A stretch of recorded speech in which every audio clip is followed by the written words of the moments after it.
Welcome to the Cincy Postcast. I'm Kevin Wallace, and before we get started with today's episode, I want to tell you about our friends over at Streetside Brewery. That's right, they are back in 2025. Happy to have them along. We love our good friends over at Streetside, and you should too. Look, they have some awesome beers on tap. They've got beers out and about. Head out to wherever you're picking up your next brewskis, and Streetside's probably there. They have a wide range of brews. They have been so fun to work with and so fun to see them grow over even just the short amount of time that we've been working with them here at the Post. One of my favorite things over at Streetside, which by the way, over on the east side of Cincinnati, Eastern Avenue, you can find them. They do events at the bar, at their brewery. It is such a cool space. It's this really great mixture of like hole in the wall neighborhood bar and modern gastropub. It's really got a lot going for it. I absolutely love it. And they do regular events. Coming up this Saturday, February 8th, they've got the Streetside Bookery. That is right. It is a Valentine's Day themed book fair.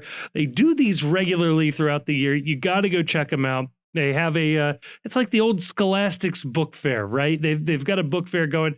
Go check them out. Go spend a couple of bucks there. And hey, next time you visit Streetside, drop our name, drop the Postcast's name when you're paying out your tab. They will knock $1 off of your beer there just for mentioning us. It's a pretty cool relationship we got with them. So give them a look again, 4003 Eastern Avenue over on the east side of Cincinnati. Streetside Brewery. Good people over there. Check them out.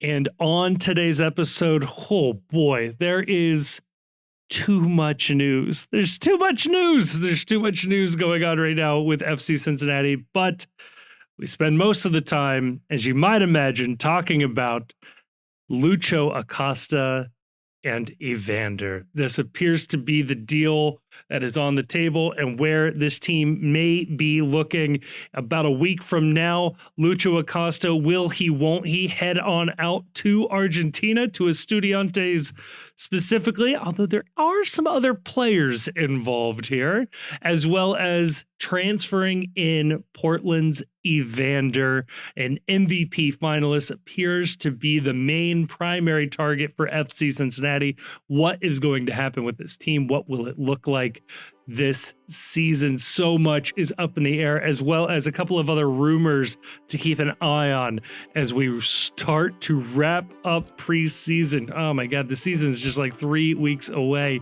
In part 2, it's a lot of Patreon questions. How did we get into soccer? What movie would we force the entire team to reboot if we had to do it to get salary cap relief? There's all sorts of wacky stuff going on in part 2. Very excited, very happy with this show. I think you're going to love it. Here's your postcast.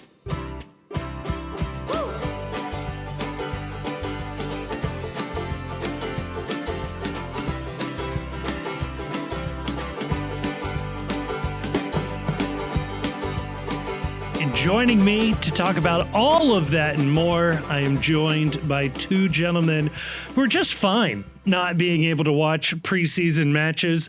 Joined by the Chief, joined by Grayson. Grayson, we're all finally back together. What feels like for the first time in 2025. I don't think that's true, but that's how it feels.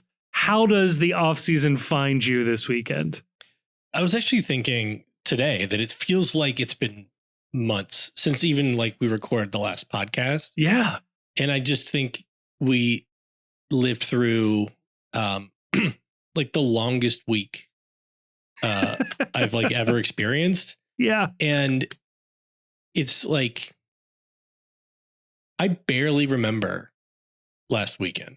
Like it feels so long ago. See, I thought it just felt like we had forever since we recorded because I missed a week, and it has been forever since we recorded. Like I was up seeing a Guster concert in Cleveland, missing y'all, and I was like, oh man, I'm kind of jonesing to record. I can't remember the last thing I said on this podcast, what like the last topic was. Was the last one we did the one without Kevin, or was No, Kevin and I do one on Sunday? You did one on Sunday, but like me and the Grayson last did one. The last one before that was me and you, Chief. Okay. And I think the one before that was just you two. Yeah. It's been a minute. Maybe that's a good thing. I don't know. Oh, well, hey, it's good to be back, fellas. It is. It's good to be back. It's good to be back recording. And yeah, it every week feels like the longest week ever lately. I don't know that I need to say more about it than that. It just every week feels like an eternity. And yeah, I'm excited to talk some FC Cincinnati. I'm excited to be back with y'all. I'm excited to talk about just some Cincinnati things that don't involve, Cincinnati chili ice cream. I'm done with that story. I'm excited. Just let's go. This is good. It's man, I don't know. We never asked you. How are you finding this off season, Kevin? Doing okay. Some work stuff could be going better. I'll phrase it that way. But otherwise, I've said this before on the podcast. I work in supply chain logistics, and that is not a euphemism for working at TQL. Or dealing narcotics, one or the other. Say, or the other one. No, but right. There's it's like Tony Soprano in waste management right here. Right. But we have regular updates at our office about world events. We're keeping our eye on crop yields and things like that around the country and around the world, I should say. And it's real busy. It's real busy trying to keep track of our boat's going to be allowed to go through the Panama Canal and which boats. And so if you want to feel better about your job situation,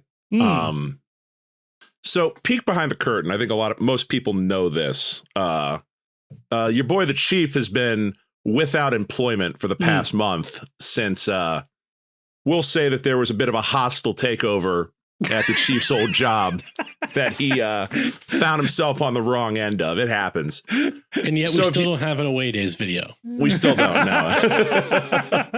The job search was taxing on all of us. Well, you had to pine for a few days, look mournfully out the window. We had to do that. Convalesce. Yeah. Go up to a sanitarium in the hills and scream. Sit with a blanket and a wheelchair and just kind of ponder. Just sit overlook the vista. Bit. Yeah.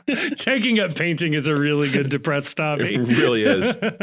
So if you want to feel better about your job, Kevin, so my personal long national nightmare is over. I am back rejoining the workforce. Actually, tomorrow will be the first few days. But here's the question. How much of the hot seat am I on right now? The person who hired me as a listener of this podcast. Oh, no. Well, active listener of the show. On one hand, they have listened to the show and still thought it was a good idea to hire you. So really anything that happens from here on out is on them. It's their fault. Yeah, this is assumption of the risk right here. I think full on. Like you knew what you were getting yourself into. Right. So here's something funny. I've not mentioned this before, but there's actually somebody who I work with who has their own podcast. You have not mentioned this. And it's very publicly facing. It's more, it's more professional, let's say. Okay. Right. Then that wouldn't take much. It's got more of a relevant. It's the kind of thing that you would want to put out, right? It's the type of thing that are posted, the episodes are posted on LinkedIn. Yeah. Right. So it's something you want to let people know you're doing, but that people might not necessarily want to listen to. Right. Yeah. And this is the opposite of that. Yes. Have you casually asked what his download numbers are to find out if we're doing better than him?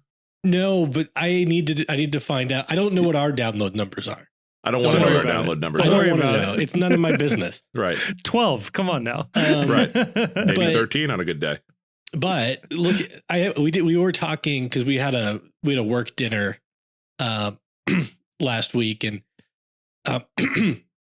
we were talking about some of the guests that he's had on his show, and quite illustrious. like names that, well, listeners of this podcast wouldn't know, but like people who have like ever looked at a newspaper would know. Jason Williams? Take that, Pat Brennan. How dare you? And so I just was kind of like, it felt weird. It felt like this, it felt weird to be like asking him questions about like, oh, how often do you come out with episodes? You know, you're like hiding a secret shame as you have this conversation. It's like, it's like, tell me more about podcasting, something I definitely don't do, and you should never search regarding me. Yep. Man, so many good questions. How does he facilitate interviews? You know, that's always a tricky one. He has had people, like big people, reach out to him and to ask to be on. We've literally never had that happen. We've never had that happen. No. So I have a question. Can you come clean to him like secretly on the down low and then ask him if he can give us some tips on how to get better guests? Or I like really want to mention the guests that he's had, but I can't. Can we get, like, if he's on this guy's podcast, can we get them too? I don't care if they talk soccer. If people know who they are, SEO, baby. Let's go. He has had at least one guest. I'm trying to remember. He's had at least one guest on his show that I have thought about inviting on our show, who I could reach out, contact directly, but it would be a crossing over from like one world into another. Right. So, and that's JD Vance. And that's yeah. Yes, exactly. Yeah. I mean, you know, it's the soccer podcast that doesn't talk about soccer. So what would be more appropriate than crossing over from one world into the other? It's like, do you like soccer? No. Anyway, let's on to the interview now. Yeah. Mention soccer at least once. Also, never think that your anonymity is going to hold up. I let it casually slip to the mock trial team that I coach, that I do a podcast. They had identified the podcast within 5 minutes. Oh, wow. Yeah. That's scary. Yeah, right? The podcast, famously my government name, isn't attached to. Yeah, no, I bet there'd be a way to pull it off, I guess. Yeah. Well, damn. Well, if they're listening, go back to work. Stop listening to podcasts on school time, damn it. Practice your cross-examination. You'll never out technology a young person. That's absolutely basically how that works. Yeah. It's like you can set up all the firewalls, all the passwords. They're 3 steps ahead of you. It's not going to work. No. Well, you know what you can beat them at? What's that? Reading people's facial expressions. Understanding tone. Composing an email. Making a phone call. Oh, God. Well, speaking of work, I'll beat the shit out of them at like sitting through a commercial break while watching a television show.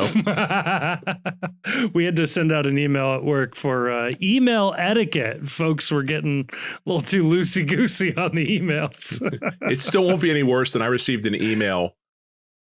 My wife received an email like this as well, but I received an email where somebody had actually included the part where ChatGPT says, here's an example of a great way to format this business email. Oh, at the top of it. Come on. Man. Chat, can you help us out? In some ways, it's being honest, you know? Yeah. No, that I didn't even bother to try on this. Yeah. Hey, this is about how much effort you were worth. And if you feel the same, maybe we work something out. Right. Well, hey, speaking of working stuff out, boys, we got to talk about this. It's the talk of the town. Lucho, Evander, the 1-for-1 swap appears to be on. It's not yet imminent. The bullet, not through the church, but we're inching ever closer to a world where Lucho Acosta is playing in Argentina and Evander Ferreira is playing in Cincinnati. This is coming from Tom Bogert. This is coming from, I love that Transfer Market had it as imminent. But yeah, Estudiantes agrees to deal. For FC Cincinnati's Acosta, but no contract yet. So if folks are not familiar with how this has to play out, the teams typically have to negotiate a transfer fee first, and then the player agrees to their personal terms. Although in the modern era, of course, these players and teams are working well ahead of time of that, but it does not appear that FC Cincinnati will stand in the way of Lucho Acosta moving to Estudiantes de La Plata. Chief, one correction please. on how you described it. Because, please. Because it's not, Estudiantes and FC Cincinnati did not agree on a fee. That's a FC good Cincinnati point. agreed on Explain a fee this. with the Foster Gillette Group. Right. Which Kevin and I we went into this a little bit in the last episode, but the Foster Gillette Group is an investment group run by a guy named Foster Gillette, whose dad was, I think, a former owner of Liverpool. Okay. And this group has, they've reached an agreement with Estudiantes where they are putting up a bunch of money to like bring players to Estudiantes that Estudiantes otherwise wouldn't have the economics to pay for themselves. And it's like a workaround against private ownership of teams.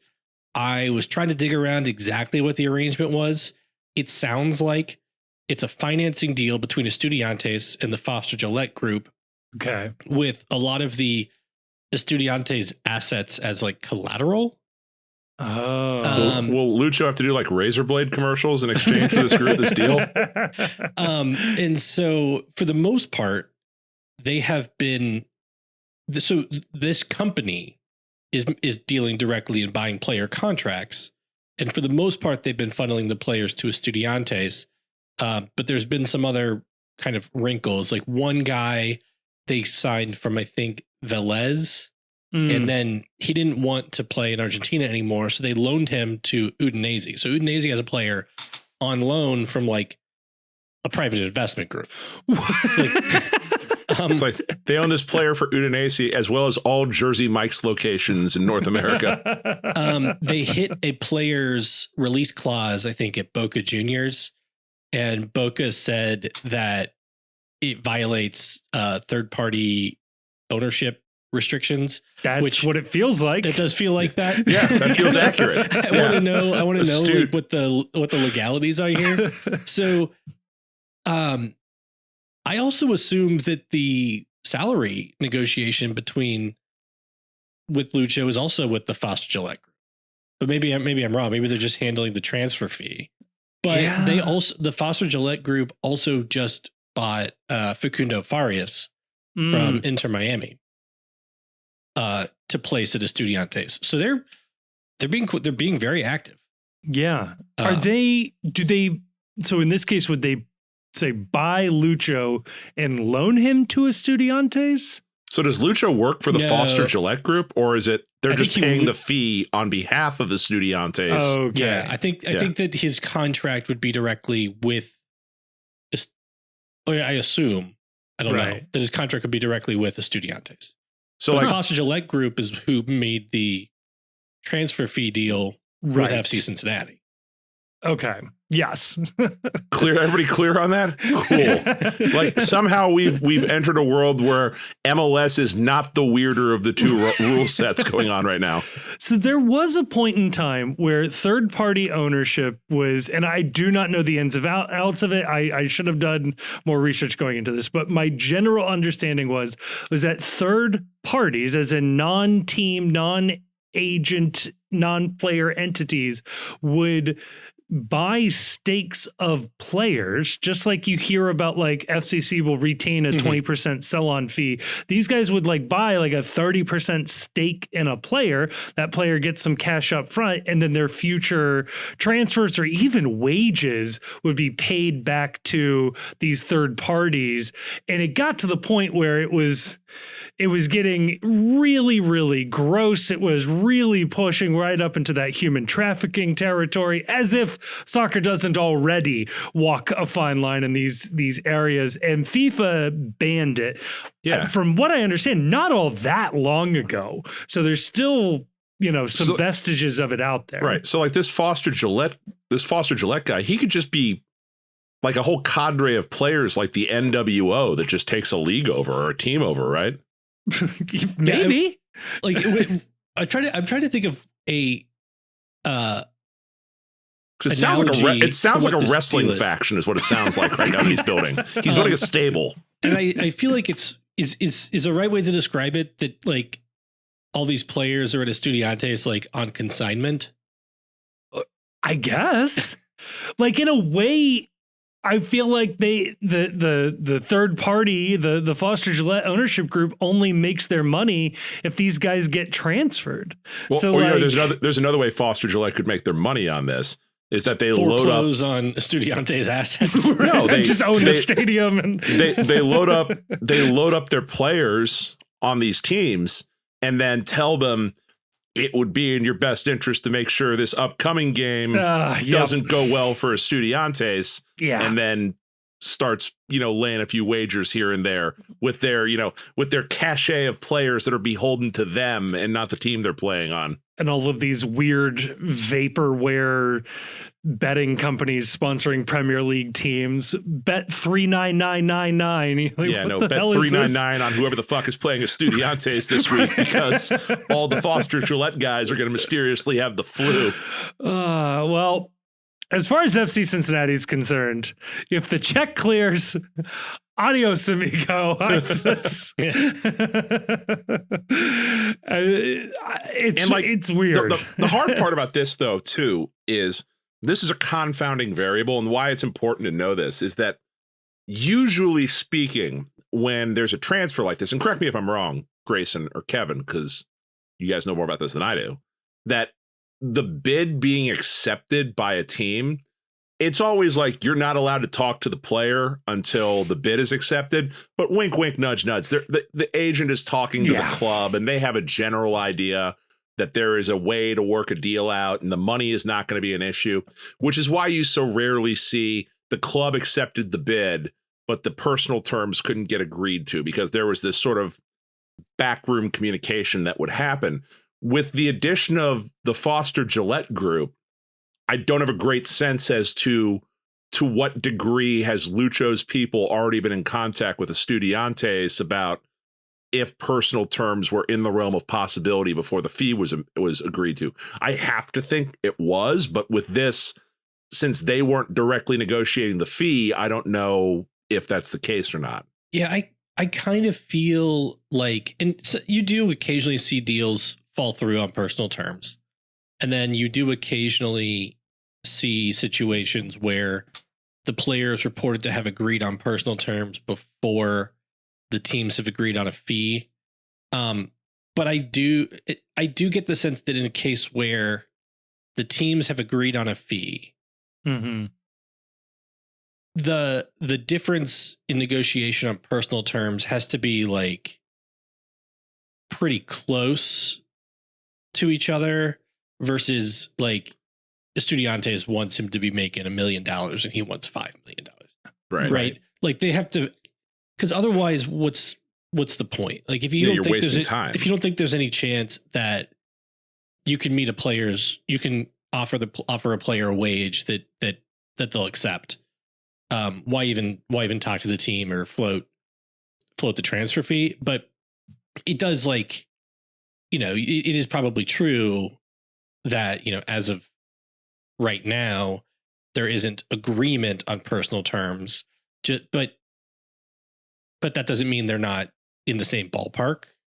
Right. That'd actually be a power move for a club, like, a low ambition club, to make an offer for a player that would never actually come to MLS. Like, we've agreed on a fee for Harry Kane, and then the fans can get all excited, and then they can say, oh, we never personal terms. He was asking for just too much money. He was being unrealistic about this. The other thing with FC Cincinnati, though, is why get into negotiations with Foster Gillette Group on the transfer fee and waste your time agreeing to a fee if you don't think that Lucho might go there?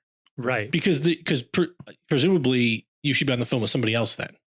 Like, if you don't think Estudiantes is, or Foster Gillette Group is going to make their, I do have an answer. I do have an answer to that question, but I don't think that I'm going to add the caveat. I'm confident that this isn't the case here. Uh-oh. But you could see a scenario where Lucho has gone to the club ownership and say, I want to go to Argentina. I want to go back to Argentina. I want to go back to Argentina. And the club says, okay, we're going to do a deal in Argentina. Here's your pathway back. They've met our valuation. Now it's on you. If you really want to make this happen, if this is really your goal to go back home, to go be reunited with wherever your family is and do this, then you have the opportunity to do it. And if you can't reach personal terms, then we did our part. You know, now you've made the choice that the salary you're making here is more important than going back. Now, yeah, Lucho seems like a reasonable guy who would track that logic. For sure. Oh no. Yeah. For what it's worth, Chief, your scenario is very much on the table, I think, in this situation. Let me put it this way. I don't want it to be, but it is not on the table. So okay. I've done a little digging on this. Ooh. What I can say is the Estudiantes deal is real. The expectation is it's from the club and from everybody that I've talked, everyone that I know in this sphere and that I've talked to, reporters, club, everyone you want to think of, everyone is in agreement that this is likely going to go down. And that's not to say that something can't fall apart at the last minute, but that all signs are pointing to this is something player wanted, team wanted, both sides want this to get done. And I think that's been consistent on Bogert's reporting. That's been consistent on what you've heard from other league sources. For my little part, I can say, yeah, I've heard the same thing, that this is not we found a deal for Lucho, you know, it's up to him. This is something where at all stages in the process, everyone has been desirous of getting a deal done. And there was reporting that Foster Gillette Group tried to snake the Driussi move down to River Plate. And so, you know, I think that I don't think there's been any reporting on what the fee agreed is, but I think it's going to end up higher than I thought they would get from Argentina. For Lucho? For Lucho. Yeah. Our good friend CM Merlot threw out the number $5 million. For what it's worth, Bogert hasn't said a number in any reporting that I've seen. I'd be happy. I mean, I guess I don't really care. I'd be happy with 5. You know, I would say, like, you know, that's a good chunk of money for a guy on the wrong side of 30 going down to Argentina. I do think my suspicion is it's higher, and maybe that's a combination of, you know, various incentives or whatever. But my suspicion is it's higher. The word on the street is that when Foster Gillette Group bought or won this bid, there was emphasis on the word won, and that there was additional suitors out there for Lucho that drove the price up a little bit. So I will be thrilled if the number is 5 for his age. And people forget, what did we pay for Lucho? Like 2.5, I think, from Atlas. Yeah, I think 3. Maybe 3. I thought 2.5 was sticking in my mind a little bit. I don't know if that's 2.5 to Atlas and like $500,000 to DC. Could have been. Yeah, there was a portion we had to pay to DC for that. But so anything above that is profit that I don't think anyone expected they would realize on Lucho, and enables the full GAM conversion, which is all that matters here. Yeah. You guys. I tend to think it's going to be higher than 5, but if it just ends up being 5, that is a 5-star effort by Chris Albright, and the entire fan base should applaud that he managed to extract that kind of value when Lucho went out publicly and basically tanked his own value by saying, I want to leave the club and I only want to go to this specific country, and sort of killed his market a little bit. The other reason I think it's higher than 5 is Bogert did report that Dallas bid, I think, 11 or 12 for Evander. Yeah. And that has not gotten Evander to Dallas, which means that somebody else is trying to beat that number. But also, if Dallas is bidding, you know, 11 or 12 for Evander, I bet we could get more than 5 out of them for Lucho. Yeah. You know what I mean? And like, I Now, don't it's think not the team Argentina, so maybe Sure. there's a discount there or whatever. Sure. Yeah. But also, I feel like if we're beating 12 for Evander, not to beat around the bush, Yeah. if we're beating 12 for Evander, I got to think that there's more than 5 coming back for Lucho. And then, you add to that I almost guarantee you that they end up giving Evander a raise as well. If it's Evander coming in, Right. I bet they also give him a raise. Yeah, it would make sense. Even though they don't have to because it's an MLS trade. So that's what I was going to ask. So, okay, so we'll just say it up front. If you haven't heard, now you've heard. The plan, as far as anybody can tell, all the reporting is Lucho would be shipped out. Evander would come in to FC Cincinnati. A MVP finalist last year for Portland would be coming here. He basically plays the same position, a very similar style player as Lucho, a little bit taller, a little bit younger, Brazilian, not Argentinian, but there's a lot of similarities in how they play and their position. Stronger and more athletic. Yeah, I'd say better shooter in general. But so that is the plan. I think important to say here, yeah, he will fill the same role as Lucho, and the goal would be to get similar production to Lucho. They are very different players in terms of their play style. That's not to say one is would necessarily be more productive or less productive in this offense, but people will say they're bringing in Evander to replace Lucho. And I don't think that's fair to Evander to say that, because he's simply not the same player as Lucho. He is not. He's going to do things, and we can break this down if we want to get into it, but like, he is not going to do little tricks. That's not his game. That is what he is going to do is he's going to be an effective passer. He will be a more effective finisher, a little more clinical of a finisher than Lucho around the net. He's bigger and can offer some different options for how you match him up defensively and what he can do in tight spaces. He's a hell of a free kick artist, but it is not a 1-for-1. Oh my God, you could put him in the number 10 jersey and you won't tell the difference. You will be able to tell the difference between Lucho and Evander. Yeah. Yeah, it'll look different. But I think that there's some things that that Lucho does that Evander doesn't seem to do as much. Like, Lucho does a lot more of that, like Chief said, little tricks, the long dribbles. Evander hasn't needed to be as ball dominant on Portland to put up his numbers, and a lot of players around him put up big numbers. Like, they had an attacking trio that, as far as goal contributions, I believe beat out the 22 combo of Vasquez, Brenner, and Lucho. So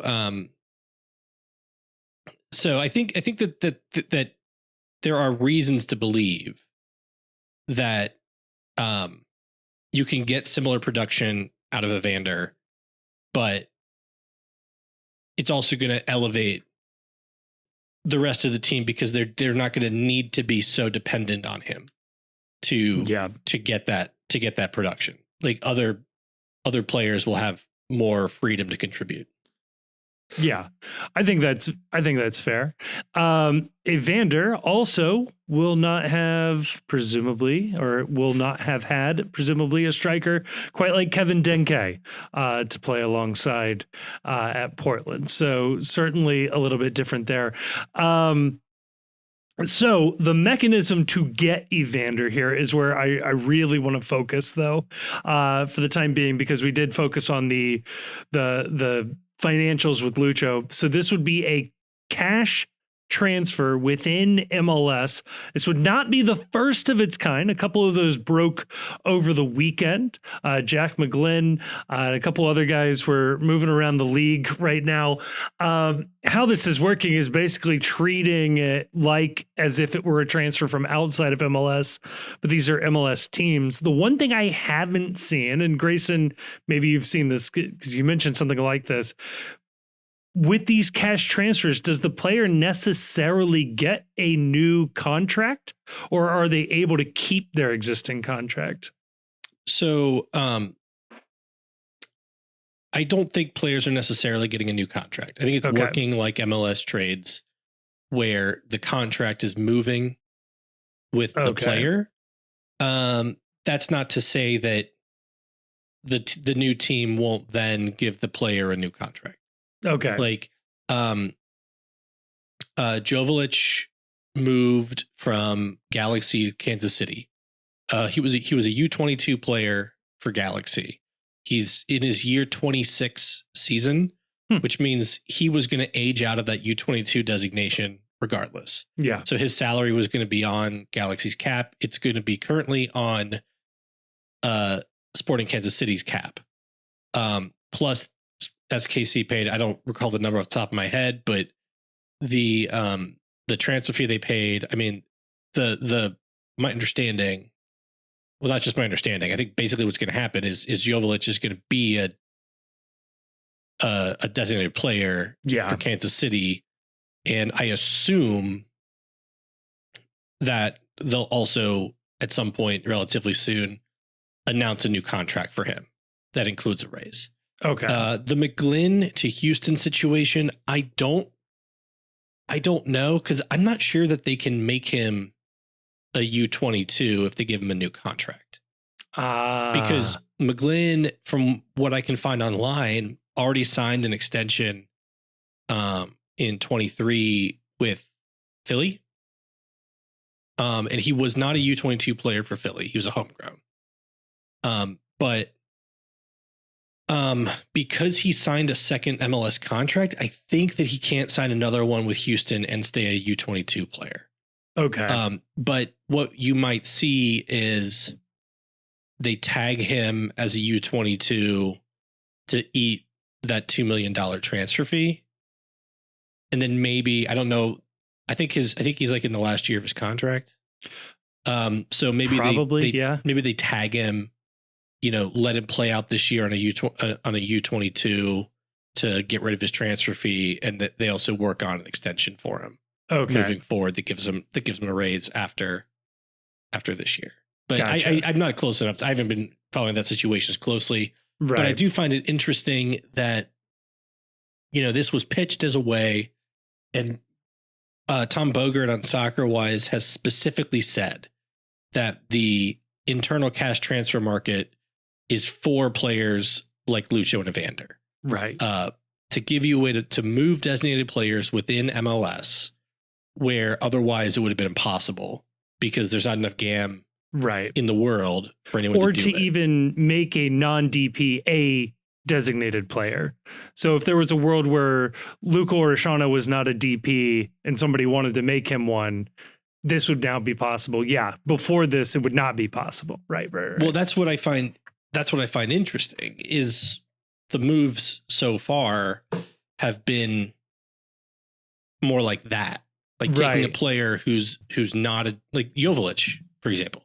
Right. He's a guy who was not a DP for Galaxy, and Galaxy were never going to make him a DP. He has good production. Yep. And he'll probably continue to produce at Kansas City, but Kansas City has been able to take a player who was not a DP and make him a DP through an intra-league transfer, which when is people bad were talking for the league. I mean, arguably, yes. I mean, we'll see what happens with this, but I think with the moves like Lucho and Evander, the thinking is, okay, you have like a situation where FC Cincinnati has their relationship with Lucho is broken. Okay. Right. So they can move him to somewhere like Dallas, which is not going to go out on the international market right now for whatever reason and spend big on a DP. And so that keeps Lucho in the league versus Dallas bringing in a cheaper and lesser player. And FC Cincinnati, which is been tagged as an ambitious club, could then go outside the league and get a player better than Lucho. So you've kept a baseline good player in the league and then also improved by allowing a team like FC Cincinnati in this hypothetical to bring in a better player. So you've raised the ceiling of talent in the league that way. Versus if you didn't have the internal cash transfer market, Lucho would have had to leave MLS for FC Cincinnati to open up a DP spot and then replace him. Right. But what's happened is it has kept, I think,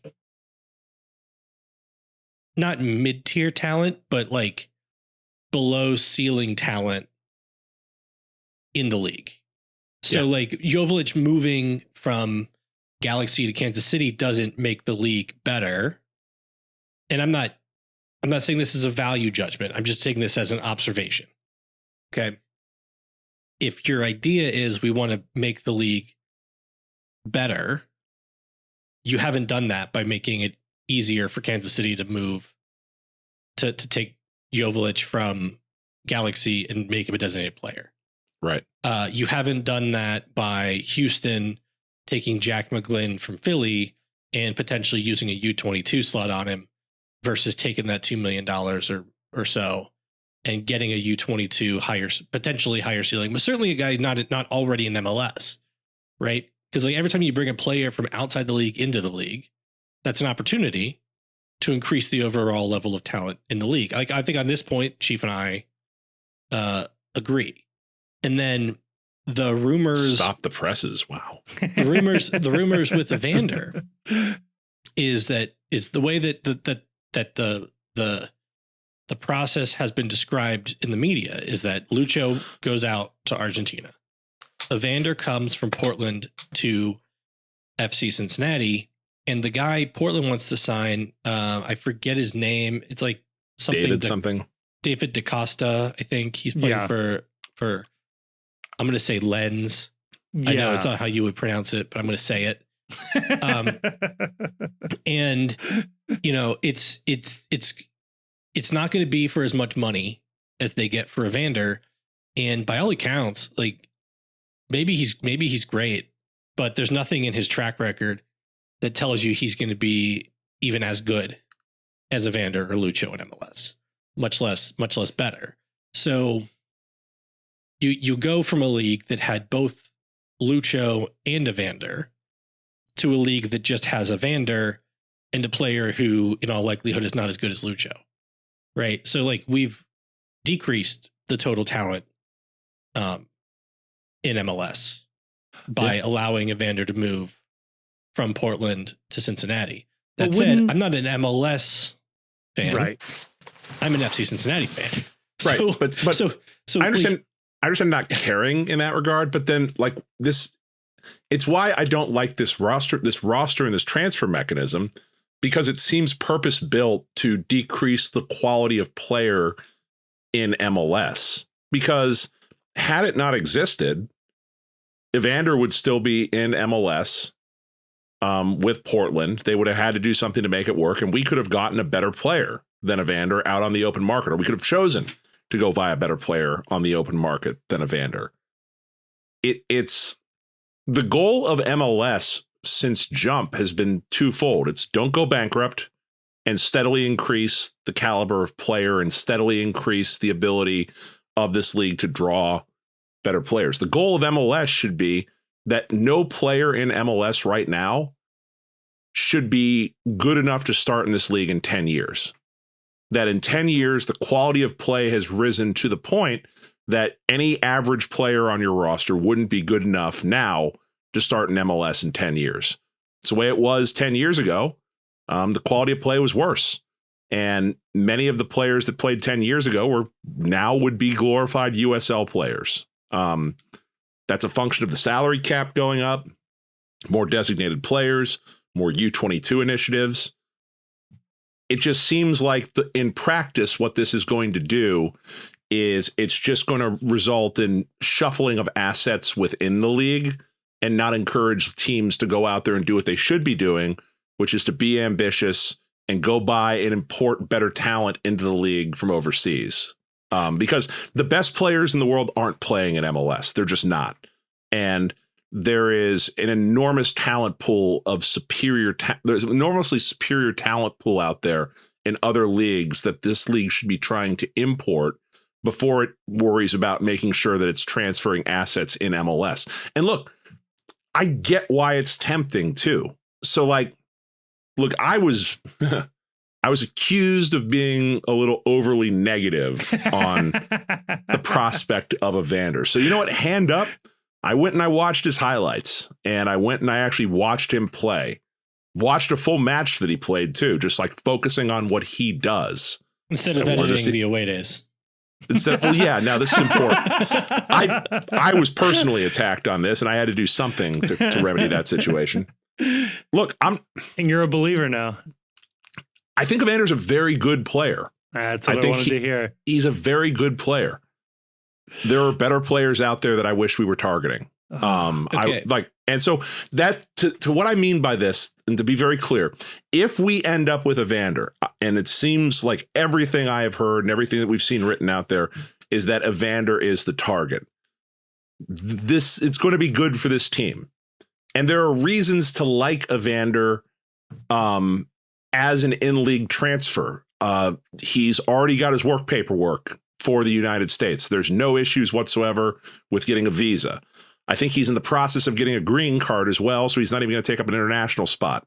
He has already played in the league, so he's adjusted to the league, and you're not in the position of having the David Goss theorem issue of needing that adjustment year, and you don't have two designated players both in their adjustment year in the same year. Evander has already played in this league. It'll just be Den K having his first year, his adjustment year to MLS. Those are points in Evander's favor, is that you're decreasing the development cycle of bringing a player in when they've already been in the league. That's great.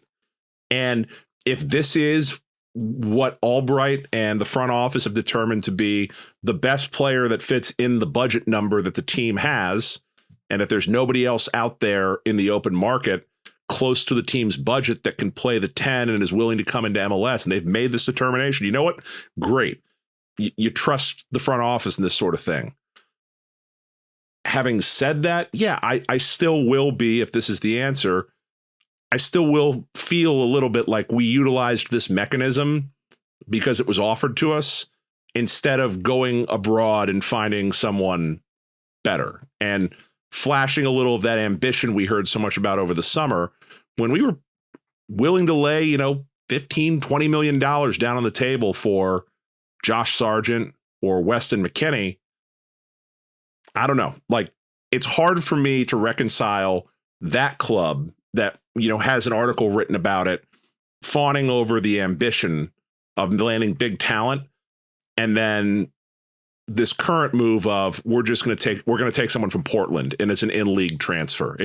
That is hard to align, even knowing that I think Evander's a pretty good player. So hang on. I gotta defend this mechanism here for a moment, because, Chief, I definitely take your point that you want the league to improve, and it definitely has improved over the last 10 years.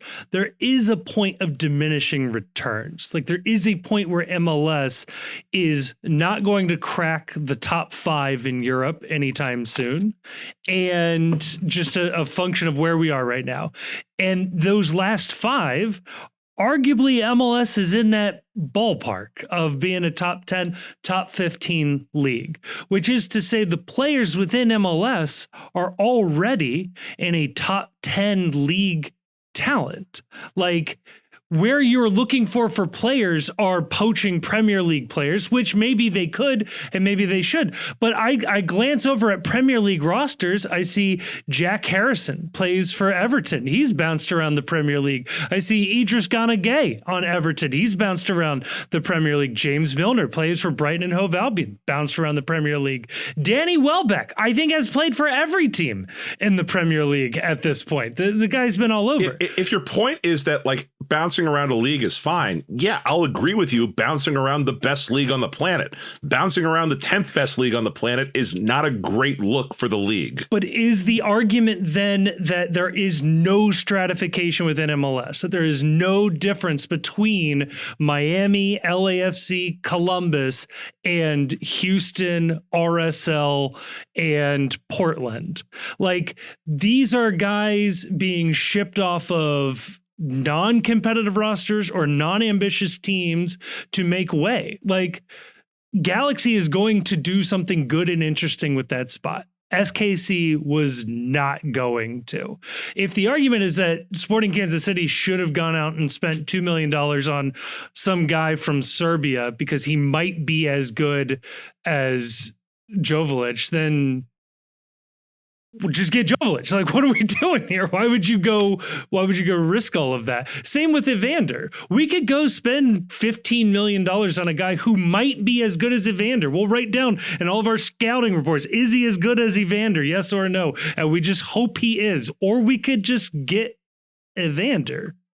Like, I don't understand why, if Evander was playing in Portugal for a bad Portuguese team, you would love this deal. It would look like the most ambitious deal in the world. But because he played for Portland and put up insane numbers, it's already looking like a bad deal. I don't buy it because I'm not here to raise MLS's talent level. I think that this ultimately does. I think FC Cincinnati becomes more competitive instantly than they would have been without Lucho.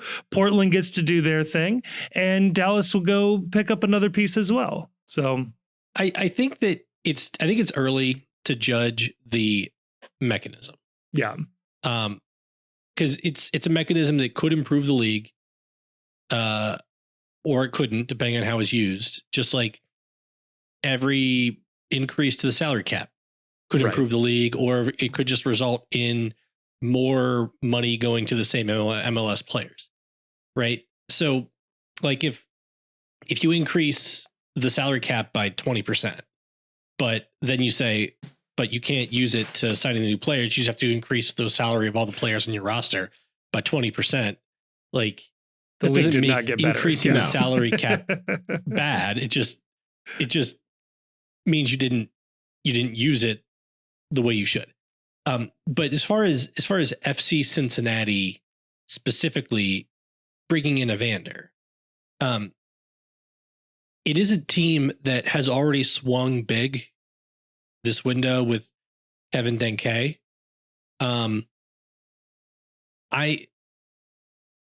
They're probably going to end up spending north of $30 million in transfer fees this window between Denke, Evander, or whoever the replacement for Lucho is, $2 million for Gilberto Flores, and there's rumblings of 2 to 3 more U22s coming in.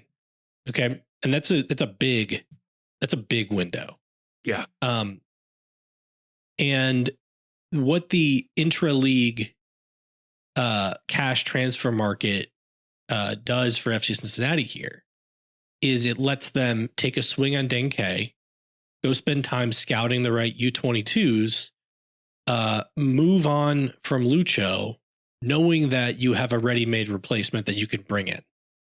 And that gives you a way to bring in a player who you feel pretty confident is going to be effective right away because he has been effective in MLS, and you have better experience with evaluating that player because he's been in your league. So I think that here it benefit the way that the internal cash transfer market is benefiting FC Cincinnati is it is making it easier to move on from Lucho versus potentially being a little nervous about it or taking a long time to evaluate a potential replacement, or and thus, either not replacing him right away or hanging on to him maybe longer than you should and having a disgruntled DP the first half of the year, because they know, or I guess we don't know this, right? But hypothetically, they know that the second they move on from Lucho, they can get Evander right away. Right. Which is the only, which is one of there are reasons why I've softened my stance on Evander in particular. One is like I said, the Goss theorem issue where he's already in the league. The other is I am sympathetic to the idea that I'd probably rather Evander be here for the start of this year than have to wait until the summer window to take a swing at bringing a better player in and raise the possibility like they had last summer where they miss on a transfer. That would be awful to go to the summer window and again not get what they were looking for, when I guess you could call Evander a bird in hand to a certain extent, that he's here, they have a deal for him already set up. I guess my coda on the cash transfer thing, or my final thought on the cash transfer thing, is it especially doesn't make sense to me with how punitive paying a transfer fee is in this league for players and how their salary cap calculations are. Like the second you add a transfer fee to a player, you're basically pushing them into a different salary designation, whether that's a designated player or you're moving a guy from a sub max budget charge into almost certainly a TAM or a GAM player. Like this league, we're seeing it with FC Cincinnati right now. If your only strategy is getting players that require a transfer fee to come in, it severely handicaps your ability to build a deep bench. It puts you into a situation where you are constantly chasing GAM infusions from selling players or doing financial accounting tricks in order to make the roster work. It just seems like this is going to incentivize stupid behavior by MLS clubs of creating players that are on salary slots that aren't commensurate with their talent level. But that's not what's happening. That's not what's happening with here. Evander. With Evander, no, it's DP for we're DP. Taking a player who was always going to be a DP in the league. Right. So not in this situation. I was just talking about the roster mechanism thing in general, is that it seems like it's just going to create players where there is an imbalance in roster space allocation or roster resource allocation and talent, where you will have players that aren't talented enough to be commanding TAM deals or DP deals, getting them because we have to deal with their transfer fee under the salary cap. But I mean, I guess the other point to that, though, is that teams do stupid shit anyway. The Austin FC made Brandon Vasquez a designated player. And if you told me that our DP this window was bringing Brandon back, I'd be furious because he's probably not worth a DP slot in this league. Right. Chief, one point I do think you will appreciate with this is, and we see it especially with the Evander move and to a lesser extent the McGlynn move, is this does give MLS an ability to hold on to and even build stars. That MLS is such a weird transitional league where you go and scout South America for a good, young, exciting talent like, say, a Luca Orishano, and then the hope is that you get a bunch of money and he moves on.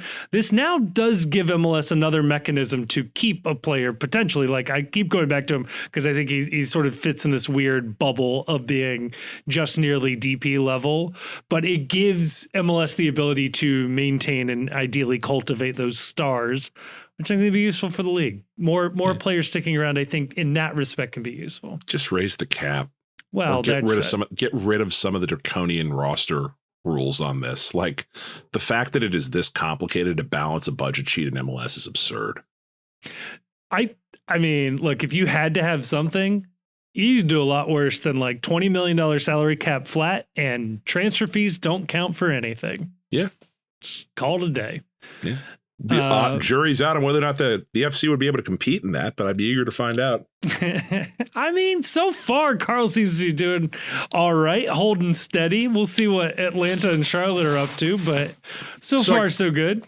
So I guess to put a pin in this, my take is I believe that this will be complete this week, that at some point this week, the first domino will be Lucho agrees to personal terms with Estudiantes. I think that will happen this week.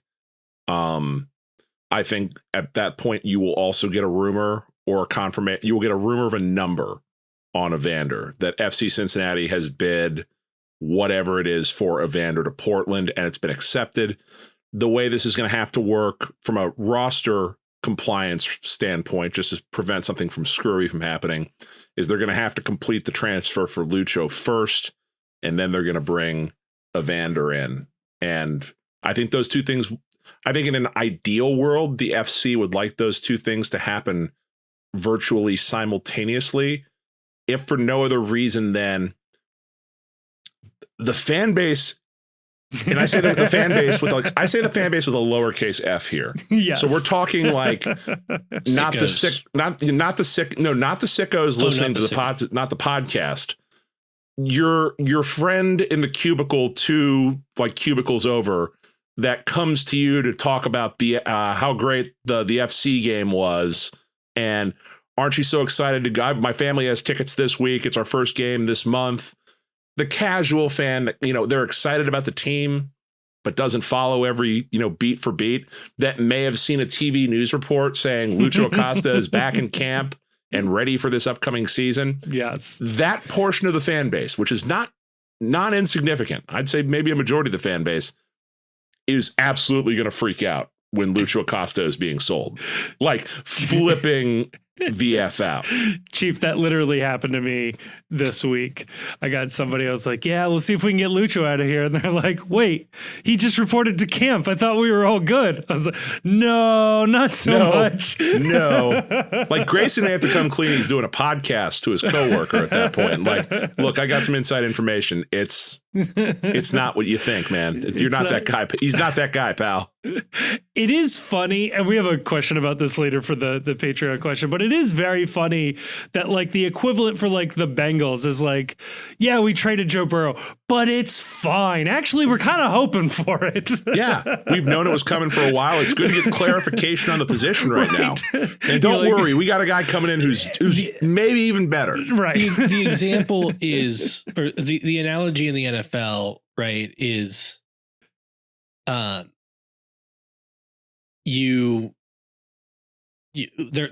are trading Joe Burrow, but they've already got a deal to bring Justin Herbert in right away.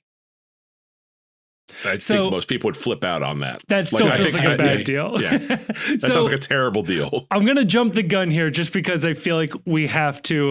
Jaden Daniels? I don't know. We have to get to this. Seth Ransoff asked, what is the MLS equivalent of the Luka for Anthony Davis trade? I was actually about to bring that up. Yes, so this is good timing on this. I mean, the MLS equivalent of that would be trading Evander for like Joseph Martinez. No, it's like Evander for Miazga? For like Miazga. Yeah.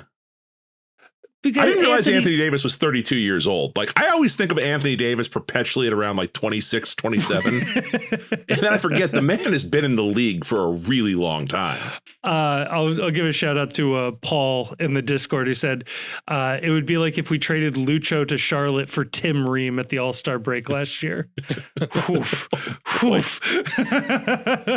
But like, with all joking aside, the regular fans in this town are going to view it like the Luka Anthony Davis trade. They're just going to hear Lucho Acosta, one of the only three players I probably can identify, along with Nick Hagland and maybe Mitch Mitch. Yeah. Yeah. I was going to say Manu Ledesma, but yeah, Mitch. Mitch. Yeah. Mitch Hildebrandt, Lucho Acosta, and Nick Hagelin, the three superstars of Cincinnati. But yeah, the club's got some splaining to do in order to win the PR battle on this. And I think that they would very much like it if the news cycle that was dominated by, oh my God, you're trading away you're selling away our best player for only $6 million or only $7 million. Yeah. He was the MVP. How is he worth less than Kevin Denke? And it's going to be a lot easier to explain it if he's going to Argentina, not Dallas. Yeah. If he goes to Dallas, oh my God. It's boo on site. First off, you have my full permission there. Because how do you explain to somebody, to like your coworker, that you traded Lucho to another team in the league and replaced him with a player who wasn't the MVP? Right. I mean, everyone's going to Dallas these days. I think Meta is relocating their corporate headquarters down there. It will be difficult. It is funny though that I feel like the casual fan will just eventually interpret this, assuming it plays out this way, as trading Lucho for Evander, and they're going to be very confused as to why Lucho doesn't play for Portland now.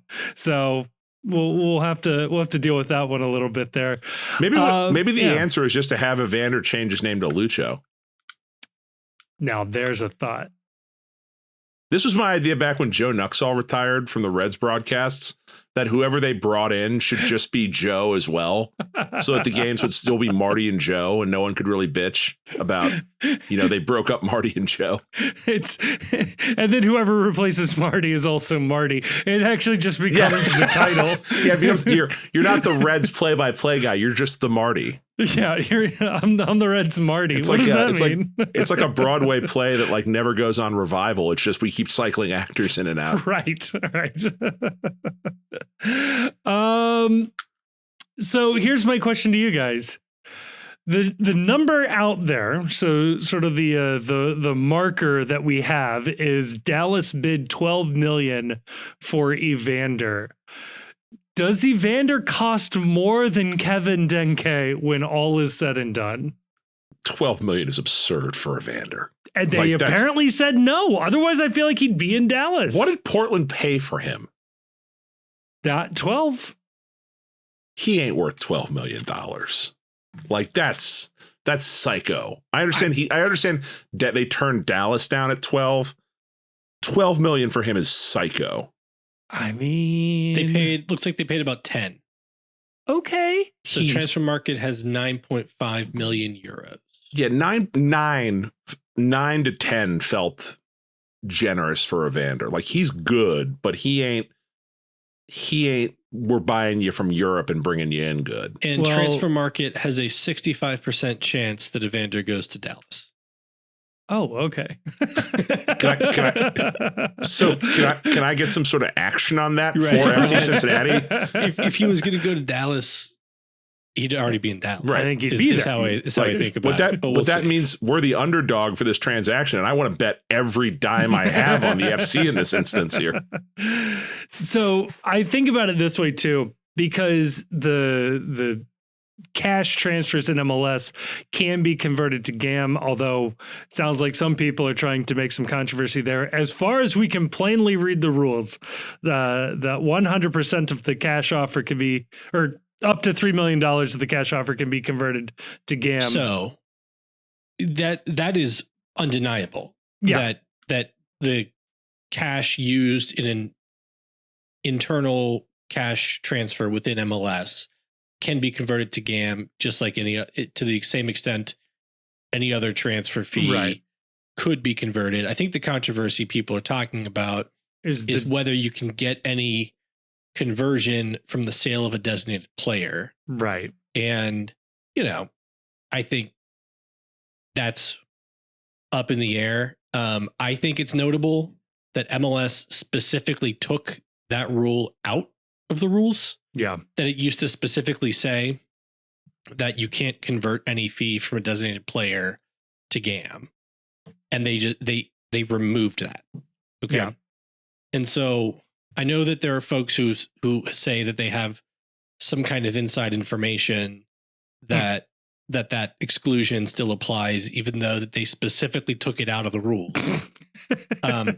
And my I guess my philosophy on it is I don't want to like there to be like, you know, bits and pieces of like inside information and rumors and crap that's like clarifying as to how to apply the rules. I'm just going to read the rules and go by what the rules say. If MLS wants to fix this, they can fix it by rewriting the rule. Yeah. I don't want them to fix it by leaking to some person that the rules actually interpreted a different way, because I don't think that's very transparent. Right. So I want the clarity on this to come not from, you know, I got in the DMs of a guy who works at MLS and he told me X. I want clarity on that to come from, I can go to the website and read the rule and it says what it means. Right.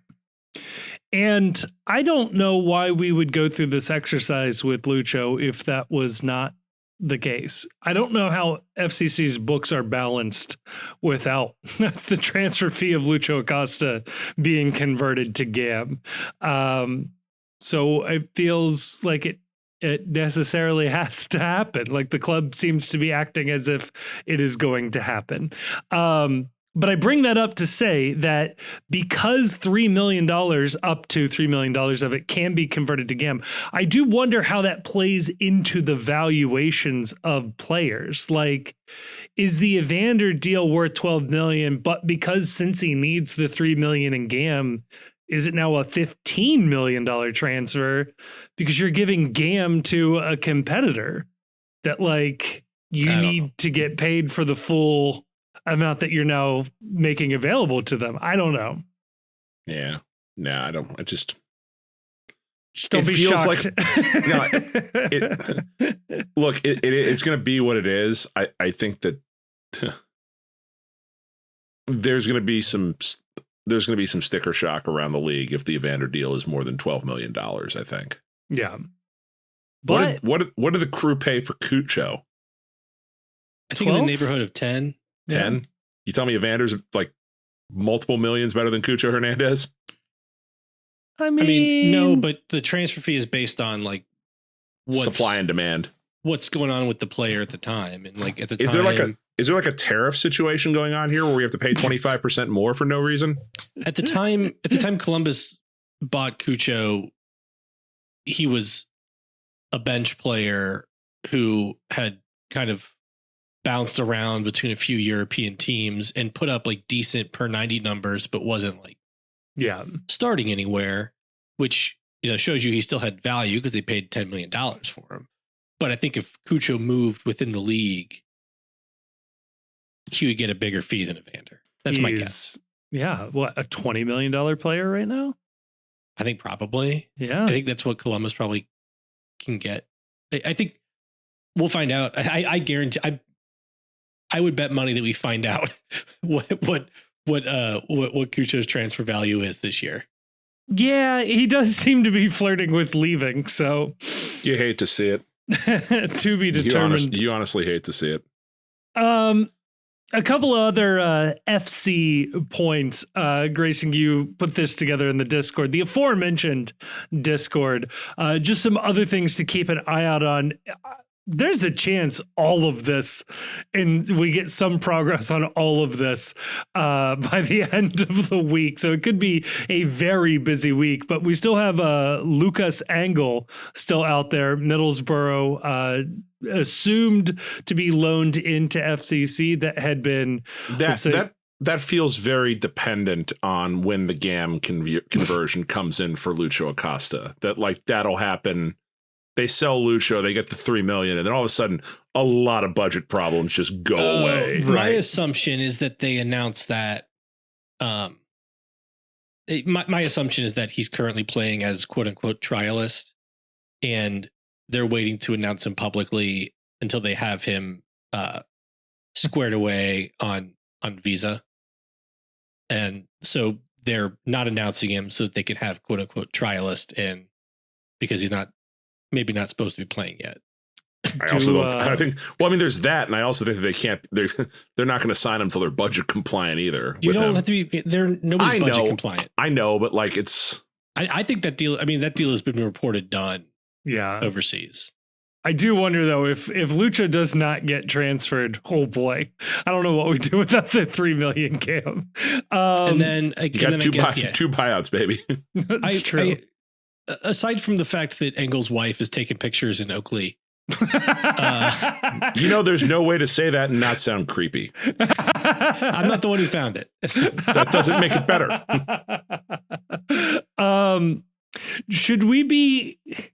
Should we delete all of this? Should we not put out there that there may be somebody who could get scooped up in a midnight raid? Yeah.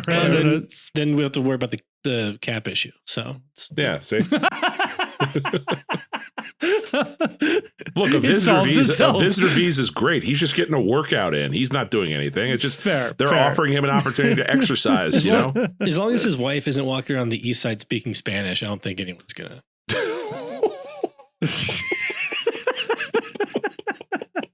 We'll send a memo around. Yeah. Kubo. Yeah. Maybe he argues his way to a small raise once all this gam shows up. That is one I think that will resolve whenever the Lucho deal is done. I agree with what Chief said. I forget if he said it on social media or said it in Discord. That whenever they get whatever gam they need to like be more comfortable, they'll throw some money Kubo's way. Like here's 100,000 more on your deal. Now shut up. Show up. Because like, do you negotiate that to knock a year off of his deal? Like, is he punished in some way for this? I don't know what you do. The problem is like the simplest way to explain the problem with the Lucho situation is that he should be on Santos's number and Santos should be on his number. And you mean Kubo? Kubo. No, yeah, Kubo should be on Santos's number. Santos should be on Kubo's number. I think Santos is making like $1 million about. Just shy. Yeah, sure. And Kubo's making 750. Yeah. Something like that. Yeah. Like if there was a way that you could do like a flipsies on those two and just switch the two salary slots around. Number one, I think that would, I think Santos in his heart of hearts would be like, yeah, I'm not really worth $1 million. I think he'd have a tough time arguing that one back. And I think that would make Yuya Kubo happy. Just, the idea that he's not making as much as the top reserved striker, it's making someone in his camp angry. And I think they'll figure it out. But if you could do that, I think that would fix things quickly. So we still have the opportunity to bring in a midfielder or an attacker U22. Maybe both. Maybe both, Chief. I would love it. It would not surprise me if when it is all said and done, this team, this is shocking to me that I'm going to say this. It would not be surprising to me if this team by the end of the year is using all 4 U22 spots. I think the positions of need for the U22s would be attack, like a striker, a U22 striker, a U22 midfielder, probably someone who can both play the 10 and the 6, like a backup for Buka. Right, like an 8. Yeah, like an 8. Yeah. So split the difference. Yeah. Somewhere in the middle there. And I would not be surprised as well to see them looking at a U22 wingback as well. Somebody young that, because right now the depth at wingback is a little thin. Yeah. So it wouldn't surprise me for them to look somewhere there to have a younger talent as well. I don't think they're all going to come in this winter window, but I think you're going to see at least one more in this winter window. Yeah. So, Chief, that has you thinking we're going with the 2 DP model? I think that's very likely. I feel like we almost have to be at a 3 DP if we have to eat all of Orishano's transfer fee now. Now, maybe with the GAM infusion, things look a little different. If we get the GAM conversion from Lucho, I feel like you can do 2 DP. If they don't get any GAM conversion from Lucho, it feels like, I agree with Kevin, it feels like you have to do 3 DP. But regardless, if they end up with at least 3 U22s, Yeah, that would be great. I'll be happy. Yeah. Because one of my complaints has been that they have not really been going after using those slots. And I know that they've said that they don't view those players as like starters and they view them as riskier investments. But, you know, they are uncapped, or they're cap restricted slots where you can spend more than it hits your cap. You can take swings there, and hopefully you're at least getting somebody who gives you depth. Like, they didn't need a U22 midfielder to compete with Obi and Buka last year for starter. They needed somebody to come in and spell them. Yeah. I understand the catch-22 with quite literally the catch-22 with the U22 that young players should play to develop, and that young players who aren't playing, it's not the best way to grow a player. But there's enough evidence in this league that you can get value out of the U22 spots if you know what you're looking for. And I think where the FC is looking with the recent signing of, what was the guy we just signed? His name's escaping me at the moment. Gilberto Flores. Yeah. $2 million transfer fee. I think those are investments worth making and risks worth taking at that level. I do agree with somebody like a Kevin Kelsey, where they were like balking a little bit at the reported fee that was being asked by Shakhtar. Yeah, I don't see the club ever being a club that spends $6-7 million on a U22, but I think that they can find some value in at least depth players and rotational players. And I agree with Grayson. I think that would, especially for backups in the midfield or backups at the wing back position, that's a good use of that roster mechanism, I think. Yeah, and I think they're going to do it this year for what it's worth. I mean, Barreal was a less than $2 million transfer, wasn't he? I know it wasn't. I know he wasn't brought in as a U22 because that rule didn't exist yet. But it's like 1.3. Yeah. So I think that's like that you bring in 3 or 4 guys at $2 to $3 million a pop. That I still view that as significant transfer spend. Yeah. But you can still also expect that at least some of the time you'll end up with a good with money well spent. Yeah. Well, and if they're lottery picks, right, you want to have more than fewer. If 3 of them are here, maybe one of them hits, maybe Flores hits and the other 2 don't. Great. You know, that's a guy that you've already taken care of the salary or the transfer fee. You can work with him from then on. And it would be Can't win if you don't play. Exactly. Is there anything else we want to keep an eye on this week? I mean, there are preseason matches. It sounds like things are a little odd just because we have so many guys out, either injured or otherwise unavailable. I don't want to like dwell on it, right? But like the last match, Lucho, Luca, Kubo, Santos, Hadebe, Dotto, like all those guys did not play. Yeah. We've got explanations for some of them, not for all of them, but looking at you, Kubo. Man, I want to get to the point where, like, you know, a guy missing a preseason scrimmage is like top of mind. I don't want to like go. I just don't want to go deep on like, you know, what's going on with Sergio Santos or whatever right now. I feel like we've hit what matters at the moment. I will say this, like, what a waste of time going down to Florida. Like, they're spending a lot of time training down there, and it's the guys they need to be in camp aren't in camp right now. There's a reason for all of it, but it's like, what are we doing here? Like, you look at these lineups and it's like, this is telling you nothing about what this team is going to do. I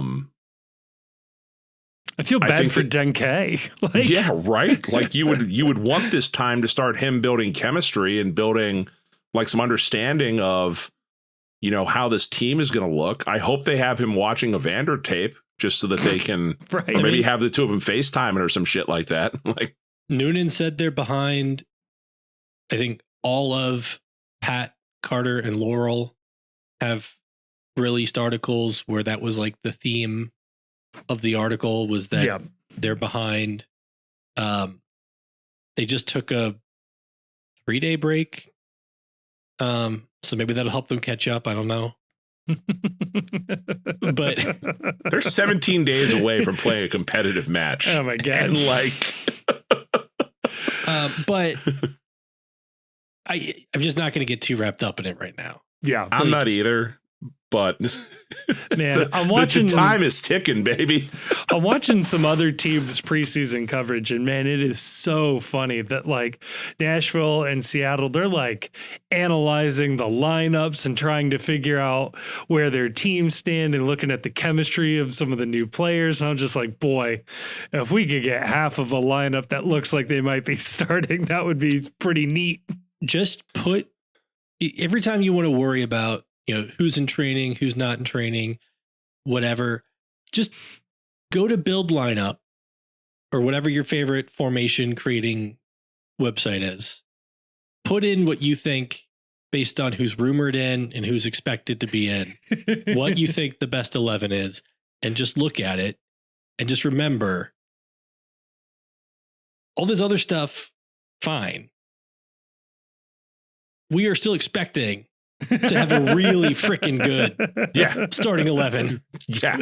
I really thought you were going to say build it out and then just know you will never see that full 11 all season. No, we're not playing this. We're not playing this right now either. Just right now, I'm operating to the assumption that the best 11 that I have constructed in my head and on my computer screen is the team that FC Cincinnati is going to be starting more often than not. Yeah. And that team looks really, really freaking good. Yeah, it really does. It really does. And I agree with Grayson. I just think it's going to be coming in hot on reentry.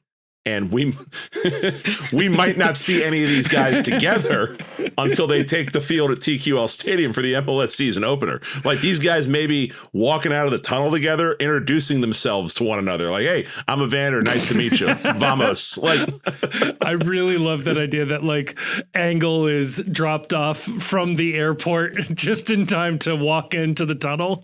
Like he might arrive like ahead of his luggage. Like you have to go to the shop and get some of that DeAndre Yedlin gear to wear around to the game. Yes. Look, it doesn't matter if Guy Patterson doesn't show up until you get to the Battle of the Bands. What matters is that Guy Patterson shows up and he's holding the sticks. Yeah. Do you remember the time that Bobby Boucher came and they won the Bourbon Bowl last minute? We can do this. You can do it. It's going to be fine. It is going to be fine. It's not that's why I'm glad we're not talking about these preseason games because I don't give a shit. Like it's going to be fine. Don't worry about it. I've not seen one, Chief, so I can't talk about it. Look. Joe Burrow didn't play the preseason last year for the Bengals, and everything was fine in that first New England Patriots game. Like it worked out. Let me tell you, preseason, very overrated. This city knows that. Many people are saying. All right. I think that's enough for the FC. We have some Patreon obligations to fulfill. Let's go do that over in part 2. And then let's get out of here because we know this podcast will become outdated by the time I get around to uploading it. So let's go do that. That's accurate. Before we get on over to the next part of the episode, I do want to tell you about our friends over at Cincy Shirts. That is right. New year, new you. Go pick up some new threads over at Cincy Shirts. They got what you're looking for. They got Cincinnati sports. They got Cincinnati culture, Cincinnati geography, Cincinnati businesses, everything you're looking for. They got it over there at cincyshirts.com. Hey, when you're there, use the promo code ThePostCincy, all one word, all caps. They knock 10% off your entire order for using that one. And if I don't mind dropping this one, we sell merch through Cincy Shirts. That's right. You want a Post shirt, a Cincy shirt from Cincy Shirts? Check them out. It is good stuff there. We will have new designs for the new year, but they're not there yet. So this might be your last chance to collect some of these designs. You want an Opie shirt, one of the 12. They got some good stuff there. Hey, they're not just online. They're in person as well. Go check them out in Loveland and in Northern Kentucky. They've got 2 fantastic locations. They will print on demand. You can work with them, come up with maybe a little goofy idea. They'll work with you, I promise. And again, the promo code, ThePostCincy, all one word, all caps. They knock 10% off your order. That works on Post merch as well. Want to support us twice? Absolutely, you can do that. So huge thank you again to our friends over at Cincy Shirts, and a huge thank you to you, listener, for using that code. All right, we are back for part 2, but I don't want you to forget, we are now in the month of February. That is the month of the live show, folks. February 17th, that is President's Day at the Alexandria Gold Star location live show from 7 to 9. Be there or be square. It's going to be a good time. We're going to have fun. The kitchen will be open, by the way, so come hungry. It's going to be a great time. So hoping to see as many of the 12 as possible. I think it'll be a good time. And we were talking about some programming a little bit earlier. I think it's going to be a lot of fun. I think folks are really going to enjoy this one. You know, that's you can have a full week of this on the 7th on that week right there. You can go to the Post's live show on the 17th, which will be fun for everyone. Of course. You've got the first match of the year, FC Cincinnati down in Honduras for the CONCACAF Champions Cup on Wednesday. On Friday, our good friends Jim Trace and the Makers are doing an album release show at the Northside Tavern. Check the Discord. At some point, we'll post the ticket information for that there. That'll be a good time on Friday, the 21st. And then the 22nd, home opener. Wow. The FC versus Red Bull New York. I mean, we've got you programmed for the entire week right there. You're welcome. Courtesy of your boys at the Post Cincy and this soccer club that we all can't quit no matter how hard we try. Oh boy, that's going to be a lot of fun. What a good week. It's going to be a good week. Oh, just thinking about the return to two a weeks for us. Oh boy. Life comes at you fast. Well, we couldn't do it without the loving supporters over at the Patreon. That is how we keep the pirate ship afloat. Folks are able to provide us a couple of bucks a month, and I do mean a couple, to keep us going here and for giving us a couple of bucks. They get to ask a question. That's right. That's about the only perk we offer as a member of the Patreon. I have posted like 2 things that were like neat behind the scenes stuff over the last year. I did 2 things for you. So it's not a whole lot, but you can join the Discord for free. I highly recommend you do that. And you get to ask a question if you pay us some money. So I'm going to run through this. We have the remainder of the January questions to get through. These get a lot easier to get through when we have 2 episodes a week. So I'm going to go through in the order that I see them here. We already got Seth's question earlier in the episode. So Seth, if you're looking for that happened earlier. You should have been listening. What are you doing, man? Dylan asks, GQ style question. What 10 things you can't live without? I'm going to let us cumulatively build a 10 thing. So maybe we all chip in 3. So this is, if you've not seen the GQ style question, they have a famous person. They've had a couple of soccer people, Christian Pulisic, Greg Berhalter, have done this. Sort of the 10 things that they either keep on them at all times or in their bag, or maybe some sort of course it's GQ, some sort of hair product or some sort of self-care item that they can't live without. Shoes, clothes are very common in this category. Is there anything you guys can't live without? Some kind of like prescription lens. Yeah. That feels too on the nose. Yeah. Prescription medicines, food, water. I think we can go ahead and check those mostly off the list. Like cell phones, stuff like that too. Now, if there's a pair of sunglasses that is maybe not prescription that you carry with you at all times, that feels appropriate here. All right. I'll start off then. Thing I can't live without lately. So you get those targeted ads on social media for various clothing products and stuff like that? Sure. Or things. You ever bought something off a targeted ad before where you've like literally had your click has been baited by one of these things? I've not gone that far. Yeah. So I did. Yeah. So in a moment of weakness, I got an ad from a company called Thursday Boots. Okay. And I looked, I was like, oh shit, they've got them in my size. That's crazy. I've wanted to buy a pair of boots for a while. So I got a pair of Thursday boots. They're legitimately the most comfortable shoes I've ever owned. And I'm a boot guy now. Like I wear jeans and boots. Now they don't look like full on cowboy boots. They look just, very normal, like almost like a tobacco brown leather kind of look to them. They're fantastic. And it's like I clicked the link, even though it said ad. You did it. Like I did it. And I'm so glad I did. They're my favorite shoes. I have worn them an obnoxious amount of times since it turned into jeans weather. So yes, my boots. Fantastic. Love it. I like that. And true GQ fashion right there. That was a true GQ fashion. Grayson, do you have something you can't live without? Well, I already said like prescription lenses. That feels, yeah. Yeah, it feels good. a little lame. Yeah, so I have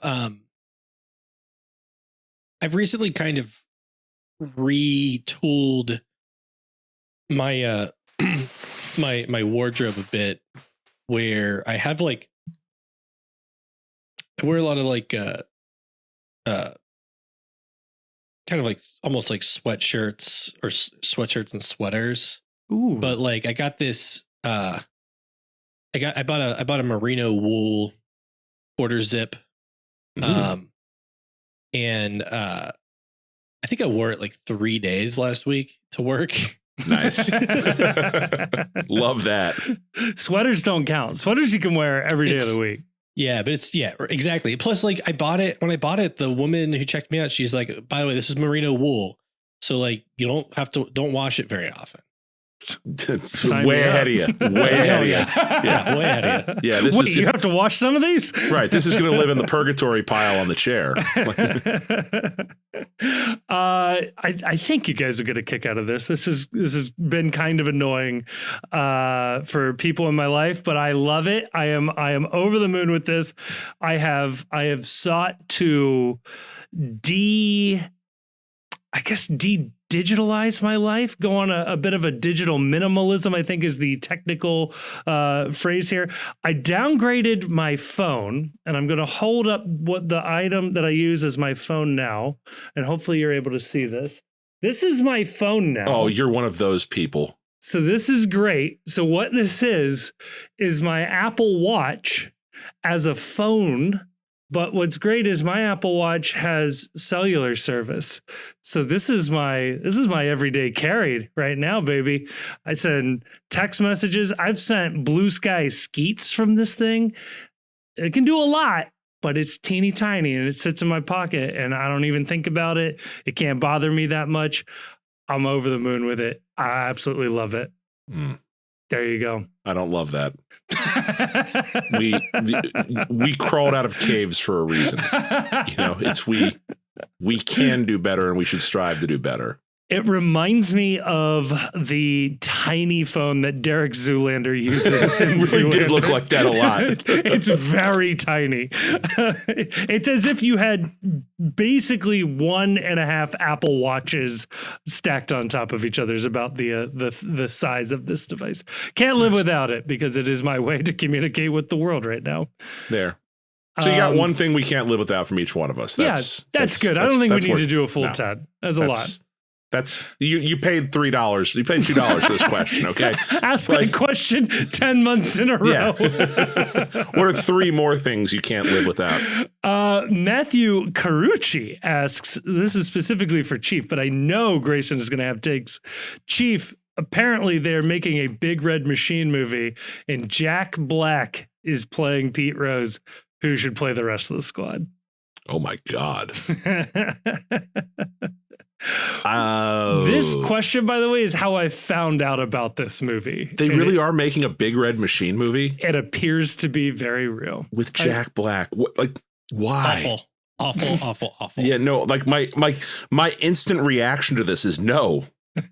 No, don't do that. It feels like an opportunity to use the Big Red Machine to shit on Pete Rose. Right. I think it's fake. Is it fake? I mean, are you basing this off of like a Cincy Shirts post? Did I see a poster? Yes. That's as far as I got with my research. Yeah, I don't think that that's happening. Damn. It's a totally real, 100% legit Big Red Machine movie, according to Cincy Shirts. So, well, I mean, if you can't believe Cincy Shirts, who can you believe? J.K. Simmons is Sparky Anderson. Oh, perfect. That is perfect casting. Michael David Washington is Joe Morgan. You mean John David? David Washington. Yeah, John David Washington. Yeah, it's Joe Morgan. Yeah.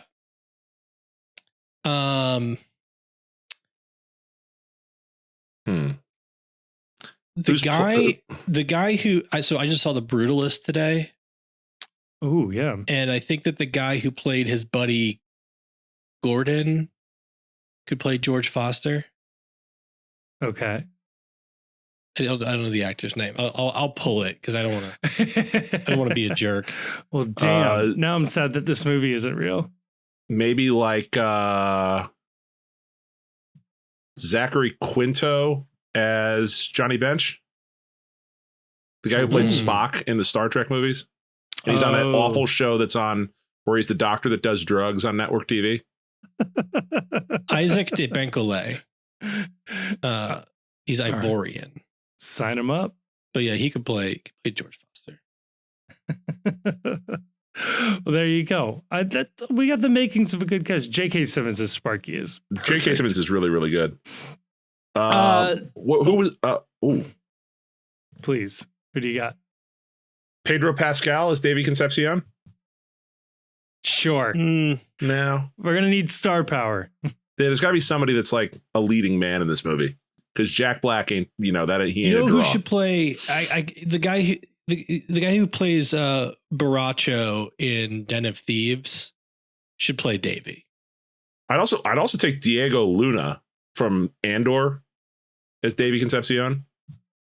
Like, he's got that kind Jared of. Butler should play Johnny Bench. Gerard Butler. Okay, I'd take that. All right, I'll give you Gerard Butler. I want Diego Luna for Davy Concepcion. But how big are Butler's hands? How does he feel about Pat Berry, the weatherman? I need giant real ones. No. Zach Marshall. No.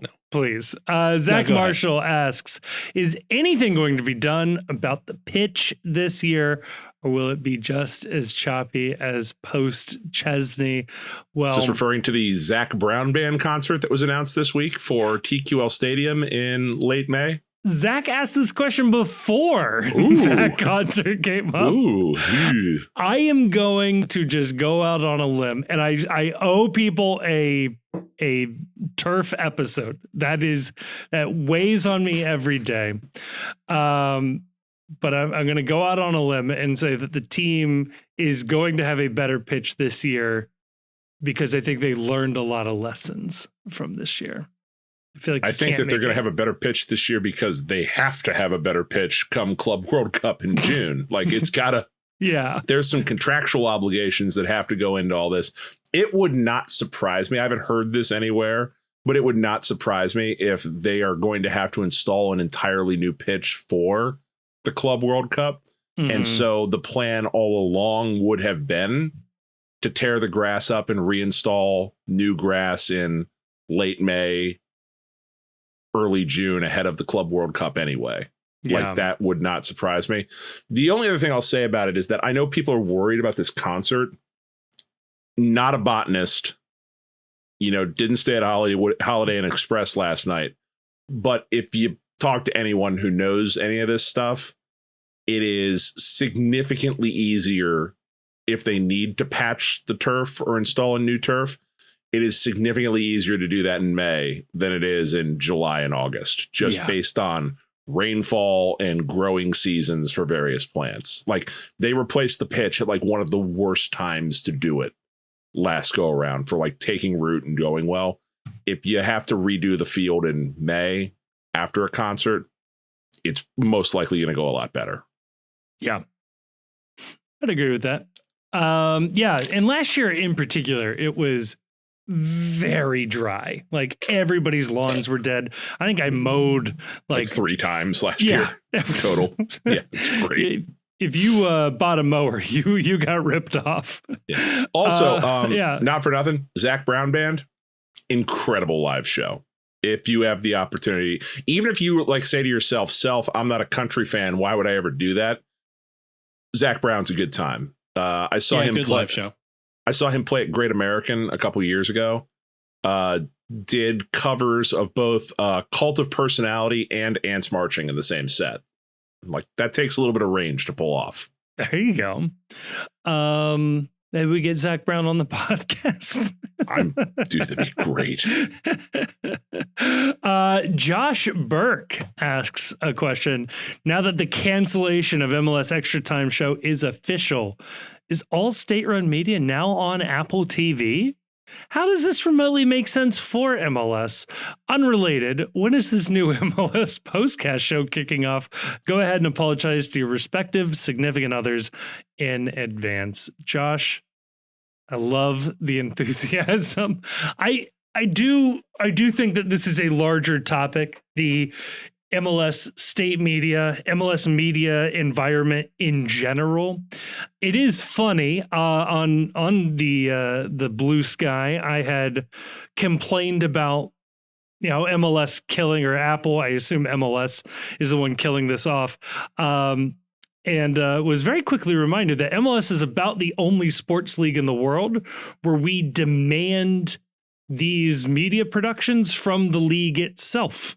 Like, yeah, you do wonder why nobody else is doing this, or why the independent entities that do exist, maybe not necessarily ESPN or Fox, but like, why isn't the Total Soccer Show trying more? I don't know. It's a funny thing to throw it out there back at the independent media. And maybe that goes right back at us. Maybe we're not doing enough as well. But it did feel weird they killed Extra Time off, right? Because that can't cost them that much money to do. Now, I saw they added Weeby to the sideline, the sidelines, which we didn't mention, but yeah, MLS, they announced that their media deal, their media update, that they're going to be going, and I think we'd hinted around this in the past, that they're going fully remote for the majority of their broadcasts. It wouldn't surprise me if they only have one live broadcast crew a week, and that's the game of the week with Taylor, and I forget who his play-by-play guy is. Jake Zivin. But then Weeby is going to be the third man, presumably on the sidelines, I would guess is where he'll be. Yeah.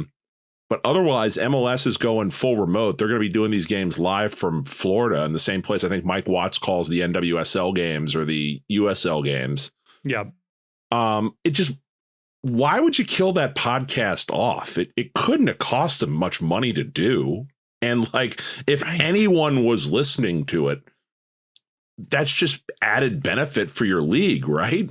Or were the numbers horrendous? I have no idea. Like, as somebody who has glanced at soccer podcast charts from time to time, Extra Time was a consistent top 10 performer on their release days. Like, in the United States of soccer podcasts. Like, it's not like nobody was listening. It was sort of the de facto MLS podcast anybody listened to for the league. The hosts had a great, rapport with each other, as well as reputation among supporters. And yeah, it's state run, but the NFL network and MLB network and NBA TV, these things all exist as well. And yeah, the fact that this was so cheap, like, especially in the context of like putting together media products, don't get me wrong, like, it costs some money, but like the Patreon covers our expenses. Now, we don't have to pay salaries, but also all of their hosts are doing other things at MLS. Right, they're already anyway. league employees anyway. Like, what are we doing here? Right. Like if my boss said, "Hey, we're going to carve out 2 hours of your day to talk on a podcast at work," like, be awesome. yeah, Wait, I can. right. I kind of want to pitch my employer on that, so I can sort of podcast for you all. Right. I'm just going to need credit on the billables for that. Right. But like, yeah, it's not adding anything to the No, just the expense. I don't know.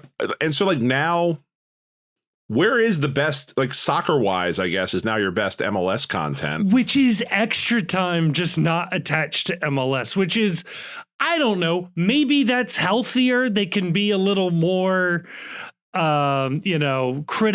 They can, it's not as awkward when a league employee is announcing signings ahead of time when it's now not a league employee. I don't know. Doesn't make any sense to me. I suspect we will see Doyle pop up on Soccer Wise, but I don't know what else to do there. Are we starting an MLS podcast or not? What are we doing? Is that happening or not?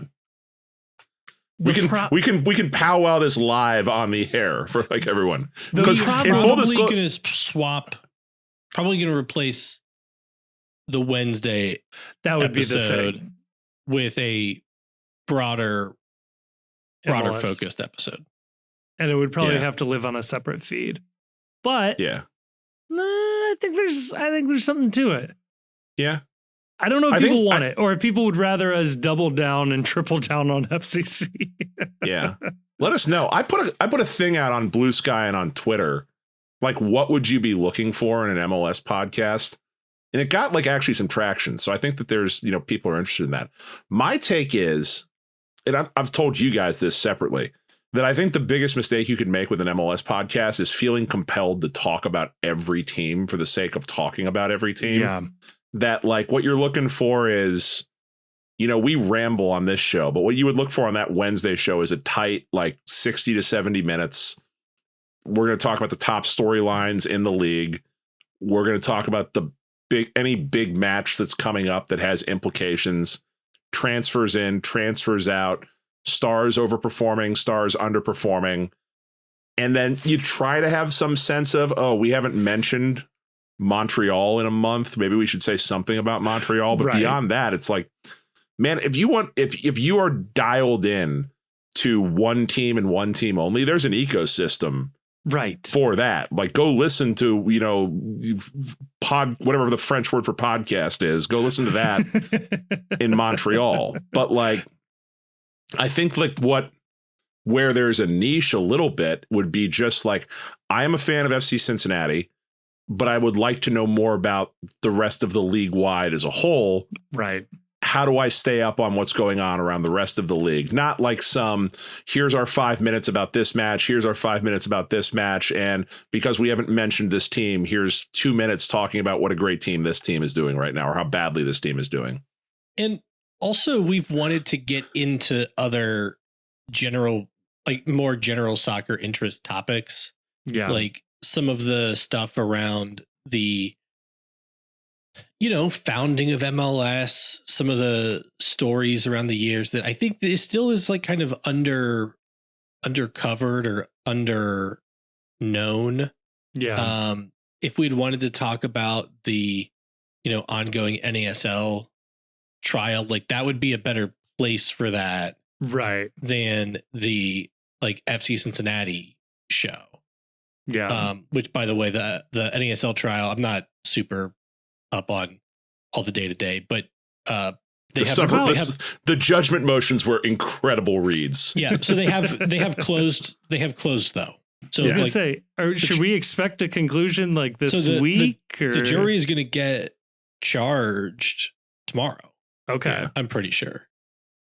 Yeah. So we'll have something this week, and then it'll either get so both parties, or not both. MLS and US Soccer did file a motion for the court just to give them judgment instead of going to the jury. The judge has decided not to rule on that yet. And so my guess is the judge is going to let the jury reach a verdict. And if the jury rules in favor of MLS and US soccer, the judge doesn't have to then make his own conclusion that would be appealable. Right. But if they rule the other way, my read is that the judge, there's a decent chance the judge is going to say, notwithstanding the jury's verdict, I'm granting the motion that you don't have a case here because it's flimsy. I don't like to get into the prediction game on this kind of stuff, but if you just read like each side's papers, it doesn't seem like the evidence came in very well for NASL. No. Yeah. Not at all. He had Rocco Commisso just begging to be let off the witness stand because he got the shit beat out of him. Apparently, his ending quote was so funny, where he's like, "You mean I can go home now?" Oh, thank God, my man, you're the plaintiff. You could have gone home at any time, dude. Yeah, and you funded it. You could have never been here in the first place. Like this was your call to be here. He had to go. You had Rocco Commisso going on and admitting to having had like burner accounts. You had the former. But not just burner accounts that were comparing U.S. soccer officials to like Jeffrey Epstein and shit like that. Yeah. I went back and found a bunch of those old tweets. Very funny. You had testimony from a former NASL, I think, commissioner who also owned a few NASL teams, both like admitting to various bribery schemes, and then also like taking the rest of his testimony. And then they're expert on damages. They just didn't put up. Like they were like, nope, we're not putting this guy on the witness stand. Jeez. Yeah, this Carmelo Anthony getting grilled and I think MLS's argument or US Soccer's argument was that, hey, look at how shitty this case has gone out. This is how they ran their business too. And if you can look and see like a lot of people that testified, but there hasn't been, as far as I could tell, like media at this trial every day. Yeah. So like Don Garber testified, I think January 23rd. No idea what he said. Crazy. Like I have no idea what the testimony was. Will that eventually be public? Will a transcript? I think we can request the transcripts, right? You could probably. I think you have to pay per page, I think, to get them. But I'll bet we can get Don Garber's testimony. But could be fun. If somebody appeals, they'll have to order the transcript, and maybe we'll get a portion of it. NASL Rocco feels like the kind of guy that'll just appeal no matter what. The fact that this case is still ongoing is wild. This case was already appealed. I think. Yeah. U.S. Soccer and MLS won it briefly, and then got reversed. Wonder how much it would cost to get those transcripts of Garber's testimony made. I might look into that this week. It's usually pretty expensive, unfortunately. But there's also I think Sunil Gulati, Carlos Cordero, freaking Donna Shalala testified.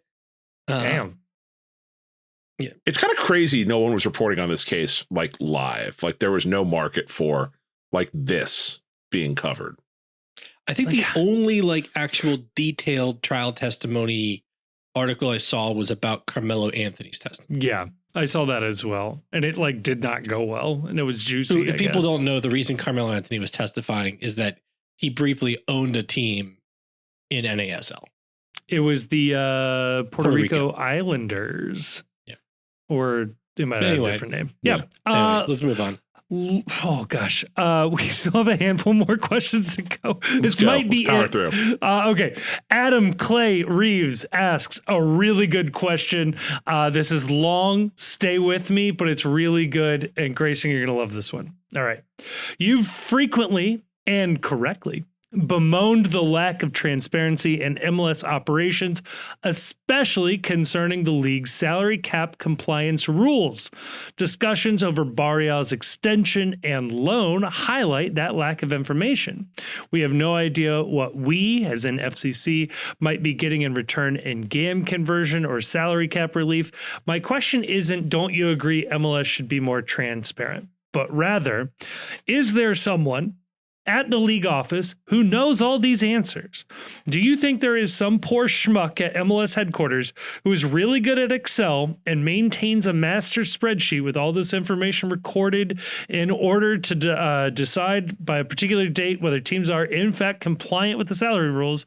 Or is it more like the IRS where the league just relies on what the teams tell them and you hope you just never get caught? So Perhaps the most frustrating thing about following MLS is that our questions about cap compliance have an answer. It's just that no one wants to tell us what that answer is for. I would say, based on nothing, Okay. that there's maybe not one person that knows every team's or is well versed on every team's situation, but I bet there's various people who are responsible for portions of it or individual teams. Mm-hmm.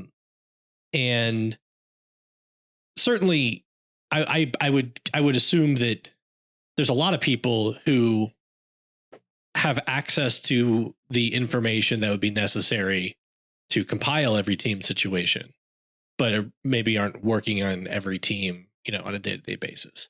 I think the GMs probably have taken a look at what other team situations are, or somebody that works for the various teams' GMs. Yeah, we've heard that before, right? That other GMs can sort of inquire as to the situation of another team. John Thorrington said that they have access, that all the GMs have access to all the contracts. Yeah. So they can probably do all the math. I would be willing to bet that there is, my best guess is that, so there's a rule in baseball called the neighborhood rule, where as long as you get in the neighborhood of second base or a base when stepping on it, like we're not going to get too hung up on whether or not your foot actually touched the bag, turning a double play or whatever. I get the sense with MLS contracts, it's the same way, that there are probably at any given time a couple of teams that are out of compliance by a couple $100,000 here or there, and that it gets resolved the next year, where you start next year with a little less. And it's just, and the reason why it's not public is that they'll fudge the numbers on some of this stuff. I don't think we've seen a team get dinged for like being honest and out of compliance. We have seen teams get dinged for not reporting players' contracts correctly, or having side arrangements that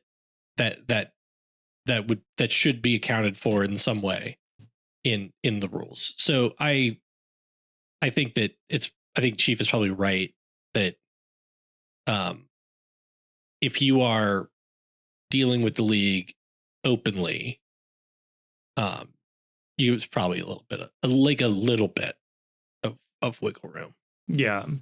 But at the same time, if you were to set up a marketing company that was going to do PR for a player and they paid that player a couple $100,000 on the side and you never report that to MLS, that's how you can skirt these rules. And things like that is what's gotten Miami in trouble in the past, where they were paying guys off the books on salaries. So the reason why they got caught is that somebody sort of whistle blew on them to call them out. So yeah, there's certainly a way to. It was one of the owners, I think.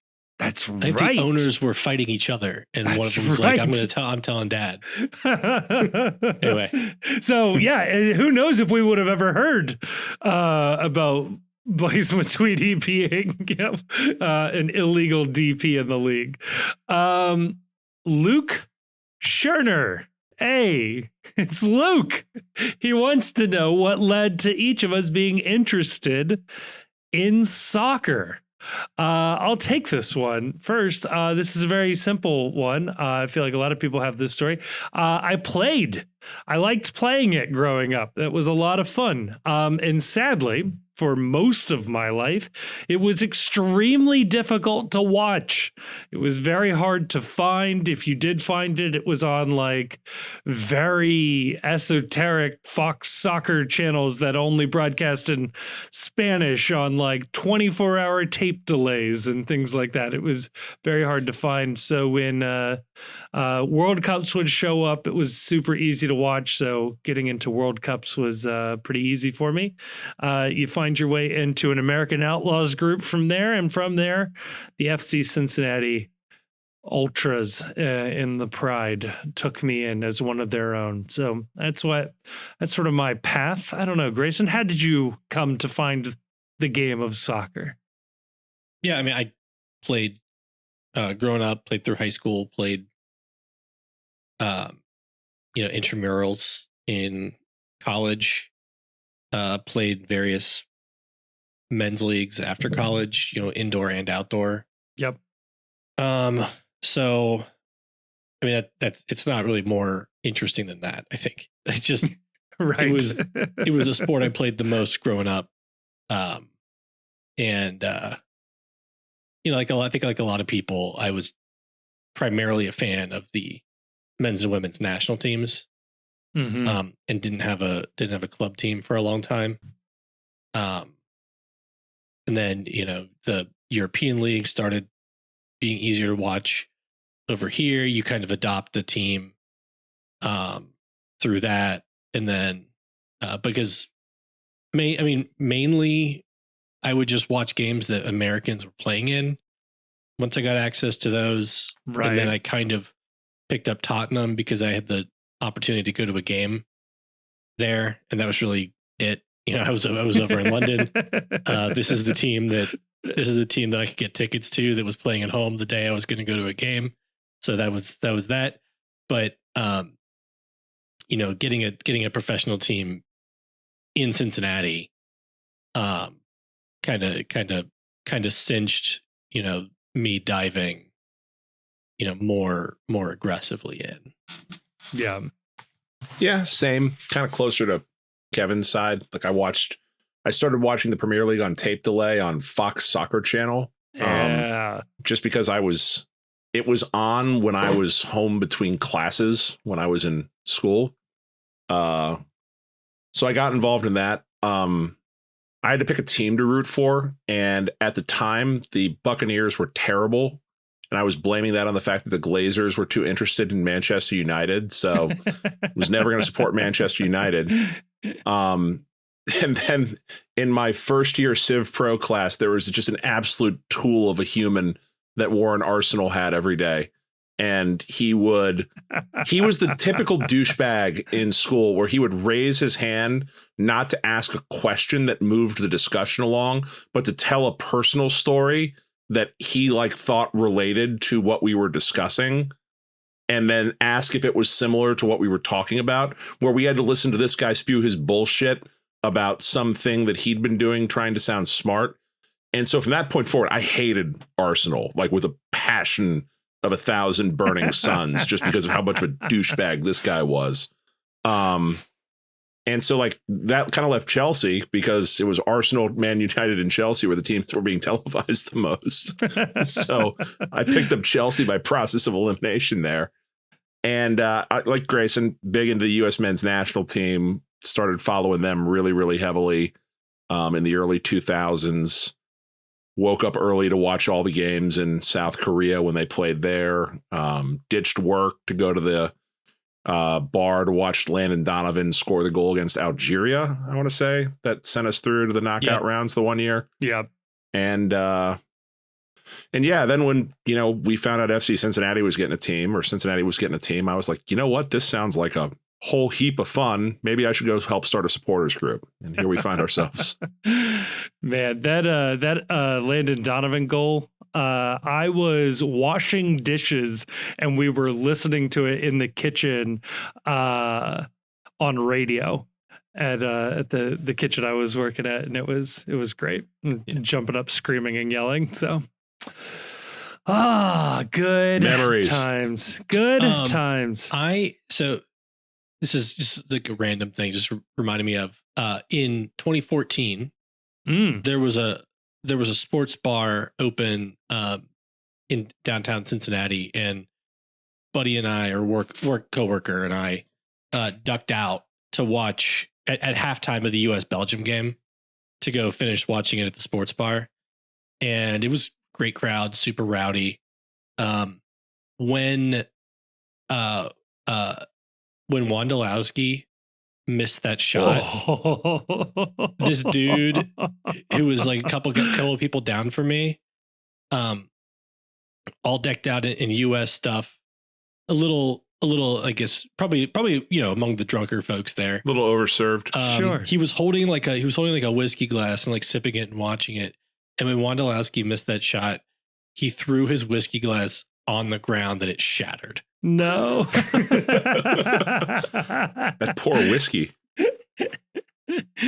Oh, that was a tough one to watch. Yeah. I still love Wando. Always will. They can't make me hate him. Bart Sharkey asks, how can FCC be persuaded to back the subway and even beyond that, have a subway station at TQL? Chief, this seems very simple. Get Carl on board. Yeah, let Carl name the subway after himself. Make it like the whole Batman Begins, where it's the Wayne Enterprises helps build the monorail in Gotham City, like the Linder line or whatever. I think especially if there is an arena that shows up and we have the stadium and the hotel development going in there, like there's an argument that the subway would just help fuel all of that. And so it's in their interest to have more transit lines going to the infrastructure projects that they're working on. So yeah, the subway, like I was in Boston back in October. Subway stopped right at TD Garden Arena. Pretty cool. Speaking of, David Ziegler asks, what are 3 to 5 sporting events you've been to you wish you could relive? This is a funny one. I have one that comes to my mind. It is the like relive as it happened, or with like a redo on it. That's a good question. The 2023 Eastern Conference Final. Yeah, if we can get a replay on that, yeah, maybe. I don't want to relive that one.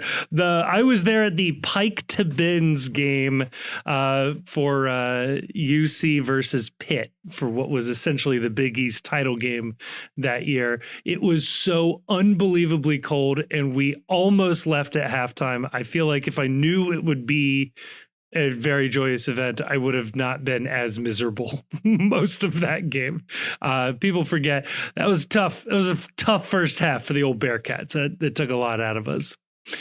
I was at the go ahead, Grayson. Oh, I was gonna say I was at was it 2022 AFC Championship? Yeah. The one where the Chiefs got out to a big lead and the Bengals came back and won it. Did they win it in overtime? Yes. Okay.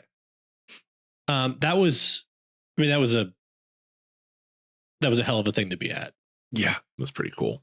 There was a year where Ohio State and Michigan went into the game 1-2. 2005, I want to say. Yeah, I think that sounds right. 5 or 6. Yeah. And Ohio State won and went to the championship. The championship wasn't great. They got smoked by Florida. Was that the game Mike Hart missed on a 4th down conversion at like one of the last plays of the game? I think it was like another spot issue where they just was spotted just short. I think so. Yeah. Yeah. It was a great game. It was a great game. People. That was high scoring, really was very competitive all the way to the end. And then, folks, stormed the field at the end of that. I'm gonna go a different direction on this. I do have one more. Go for it. Because I really wish I had any memory of this game. Really, I only have the vaguest recollection of it. But I was a very, very young child at one of the 1990 World Series games. Oh, yeah. And I remember being carried into the game. I don't have any memory of the game. And so that is one I would love to be able to go back and actually just cognitively experience it. Yeah, right. So I have two very, very different that I'll list. The first one, very random. When I was in high school, I was taking a college visit to Dartmouth, and we were driving up to campus in the summertime between my junior and senior year. And so my dad is actually from like the New York area, North Jersey, and grew up a Yankees fan, still likes the Yankees quite a bit. It's a character flaw, but we love him for it anyway. And so we decided we were going to stop for the night. We were going to drive to New York, stay the night in New York, and then drive the rest of the way to New Hampshire. Well, the day that we got into New York, or the day we we stayed the night in New York, and the next day the Yankees were playing a day game. And we decided, hey, wouldn't it be fun to go catch a Yankees game? So I was with my old man, with my mom, just the three of us. And we got tickets to go see the Yankees game that day. And David Cohn threw a perfect game that day. So I was in Yankee Stadium for a perfect game. So that was with my old man. That was really, really cool. The other one, wildly different. I was at the 2001 Royal Rumble in New Orleans, where Stone Cold Steve Austin won the Royal Rumble. Also on this, and it was a who's who of everyone that was like 90s era WWF. It was The Rock, Kane, Undertaker, Mankind. There was a ladder match between Chris Jericho and Chris Benoit. It was just an electric time. It was one of the coolest things I've ever been to. And it was back when they used to do them in actual arenas, not like these giant ass stadiums where you'll buy a ticket and you're like a mile from the ring and it's like a rumor down there. So we had floor seats for the Royal Rumble in New Orleans, and I desperately wish I could go back and relive that as well. Damn, that'd be fun. The perfect game was pretty cool too. And yeah, I'll throw a shout out there for the first Tell Israel match, man. Yeah, that was a lot of fun. Some good times. I got, 2 questions left. Okay, that's all I got. One of them is, what is your petty revenge story? This came from Jay Walbrink. Your petty revenge story. Got a couple ongoing right now that I don't want to talk about. We'll see if we can reveal those down the road. I have one in high school. I was very upset with a she's not a teacher. She wasn't a teacher. She was like a study hall attendant, basically a babysitter to sit in an empty classroom with kids that had a free period to ideally do your homework or whatever. And this lady, she had a couple of kids our age in high school that all went to private schools, and she said something under her breath to the effect of like, this is why I don't send my kids to public school, when one of the kids was doing something bad in the class. I got very mad and I yelled at her, and then I got kicked out of the class. And as I was being kicked out of the class, I slammed the door so hard that the door handle popped off the door. And they sent me a bill for the door that I had to pay before I could graduate, and I never paid it. And I graduated. Booyah! There you go. Take that. Never get that $15 from me. I don't do a lot of revenge. I have one that I did, and one that I swear to God I was not involved in at all. But it's worth. But it's wild.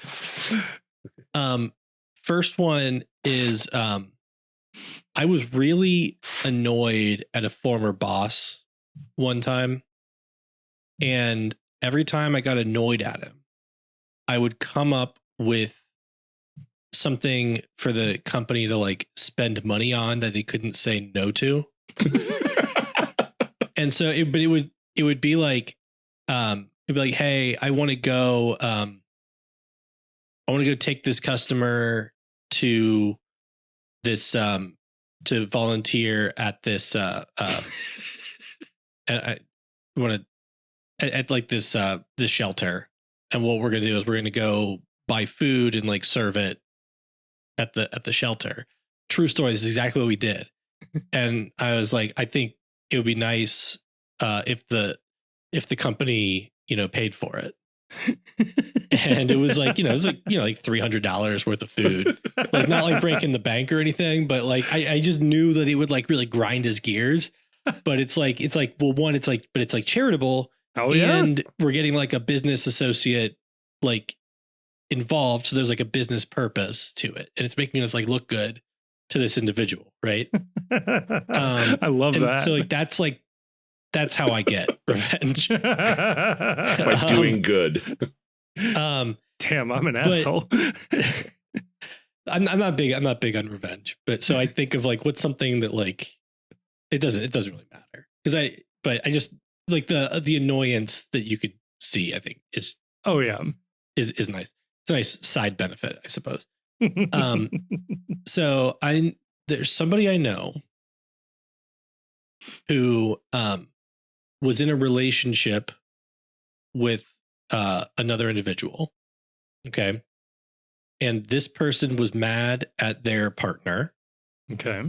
And their partner had a big professional licensing exam coming up.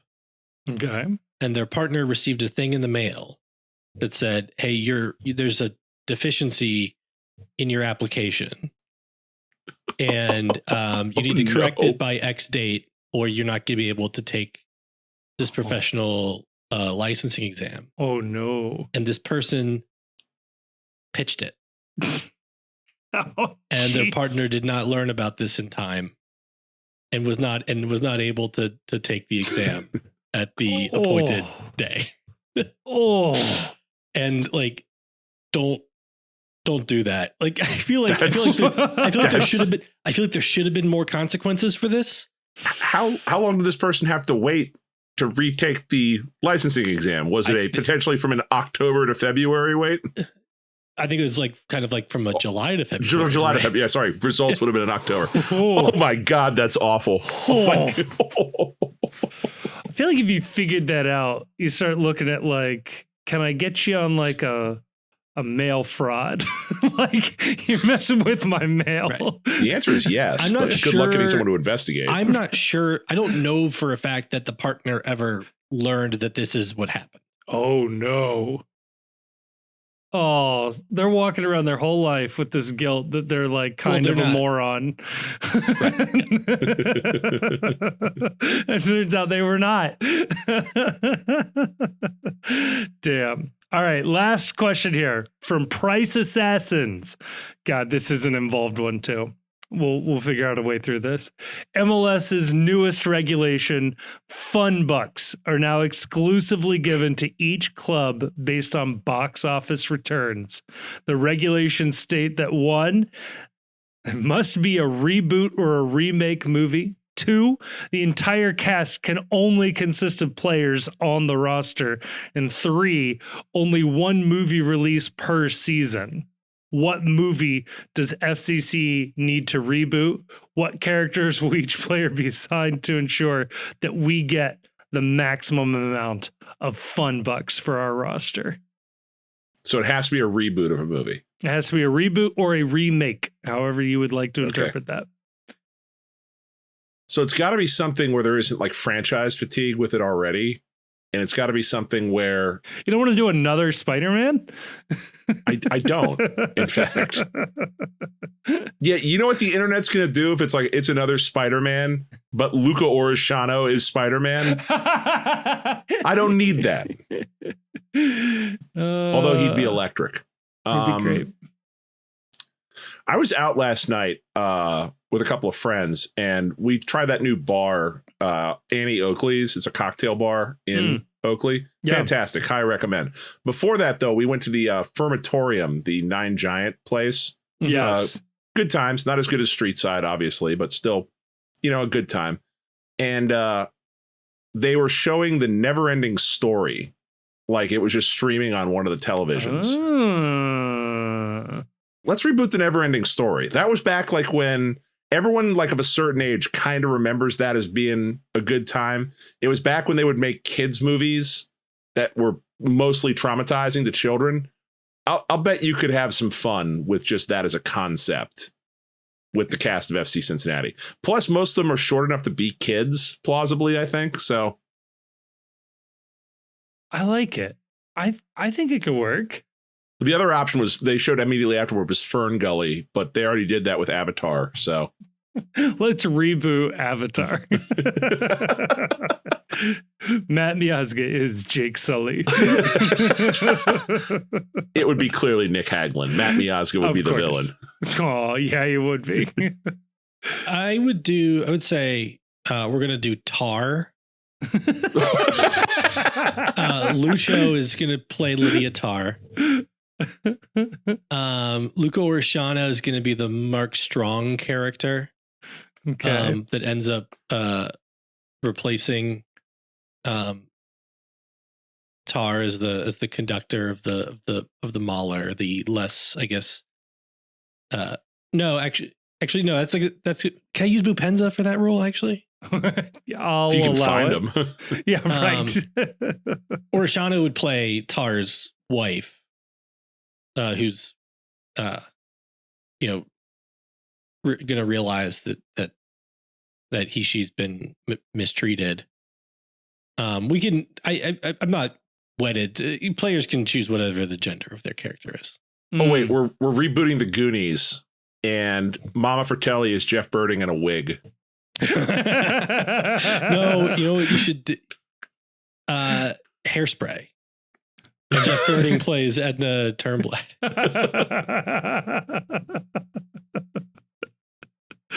No, this works. You got Data could be Kubo. You could have like Sean Astin's character. That's got to be like Buka. You need to have like the older adult Bran. That's got to be like Matt Miazga. Mm-hmm. Yeah. Chunk. Haglund can do the truffle shuffle. I was about to say Haglund. We got Haglund or Roman, Roman would also. It's the energy. We're not remarking on these guys' physical fitness. physics. Yeah. It's It's just energy. the chaotic energy. Whose mouth? That's got to be like. Who seems like Miazga might need to be mouth actually because he's kind of a shit talker. Evan Loro will be mouth. Loro's mouth. I like that a lot actually. There we go. There's a lot you could do with this. All right, it seems resolved. I think that's where we The FC Cincinnati as the Goonies. I would pay so much money to watch this. I do like the idea of doing like a league of their own, but it's a bunch of men trying to join the NWSL because all the women had to go do something. Or just escape to victory and we just find like Sylvester Stallone again. Escape. Oh no, never mind. There's a really dark escape to victory you could do at the new Guantanamo Bay with all of the Okay. No. Anyway, that's all of it for the Patreon question. Hey, we're current. I just thought about it. You could make you could create like an escape to victory that is like a prequel to The Brutalist. Okay. Where like Adrian Brody is like one of the players that breaks out of the Nazi prison. And then the events of The Brutalist start. Also works as a prequel to Hogan's Heroes, but you know. We can make this work. Are we done here? We did it. We accomplished our goal. We got through all of the January questions only on February 2nd. Only 48 hours late. That's pretty good. That's a dub right there. That's one of our better ones in the off season. Not too shabby. I think that's all there is. Look, here's an idea. Buckle up for a newsy week. If Evander and Lucha become virtually official, should we do a emergency live show in the Discord? Even better spaces. Yeah. Yep. Yeah. Okay. One or the other. We'll do one. I think that'll and be if they don't, fuck Columbus.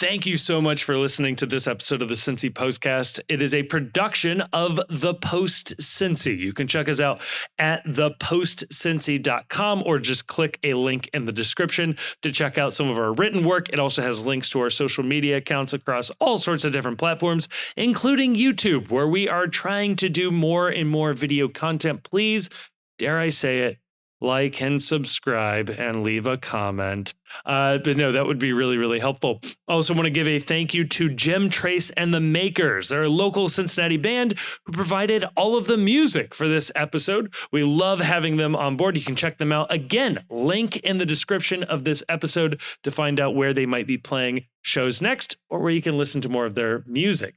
Also want to give a massive, massive thank you to the awesome and very attractive patrons over on Patreon. It is a voluntary subscription that people take out with no real promise of anything extra that keep this show afloat. And we are so, so thankful to those of you that have decided to take that commitment.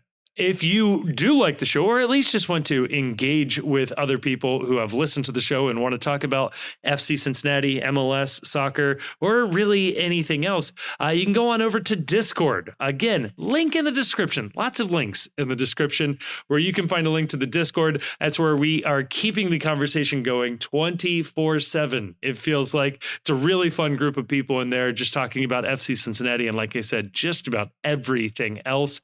And finally, I'll say it. If you liked this episode, and given the fact that you've made it all the way to the end, I have to assume you either like it or for some reason cannot reach the stop button. Please share this episode with a friend or family member or someone who likes FC Cincinnati. The best way for us to grow is from a personal recommendation from somebody who likes it. And if that's you, please tell other people. And if you don't have any friends, feel free to give us a review on whatever your podcast platform of choice is. We'll take anything we can get. But again, a huge, huge thank you to everybody for listening to this show. I am blown away that anybody listens to this. So again, I well and truly mean this. Thank you so much for listening.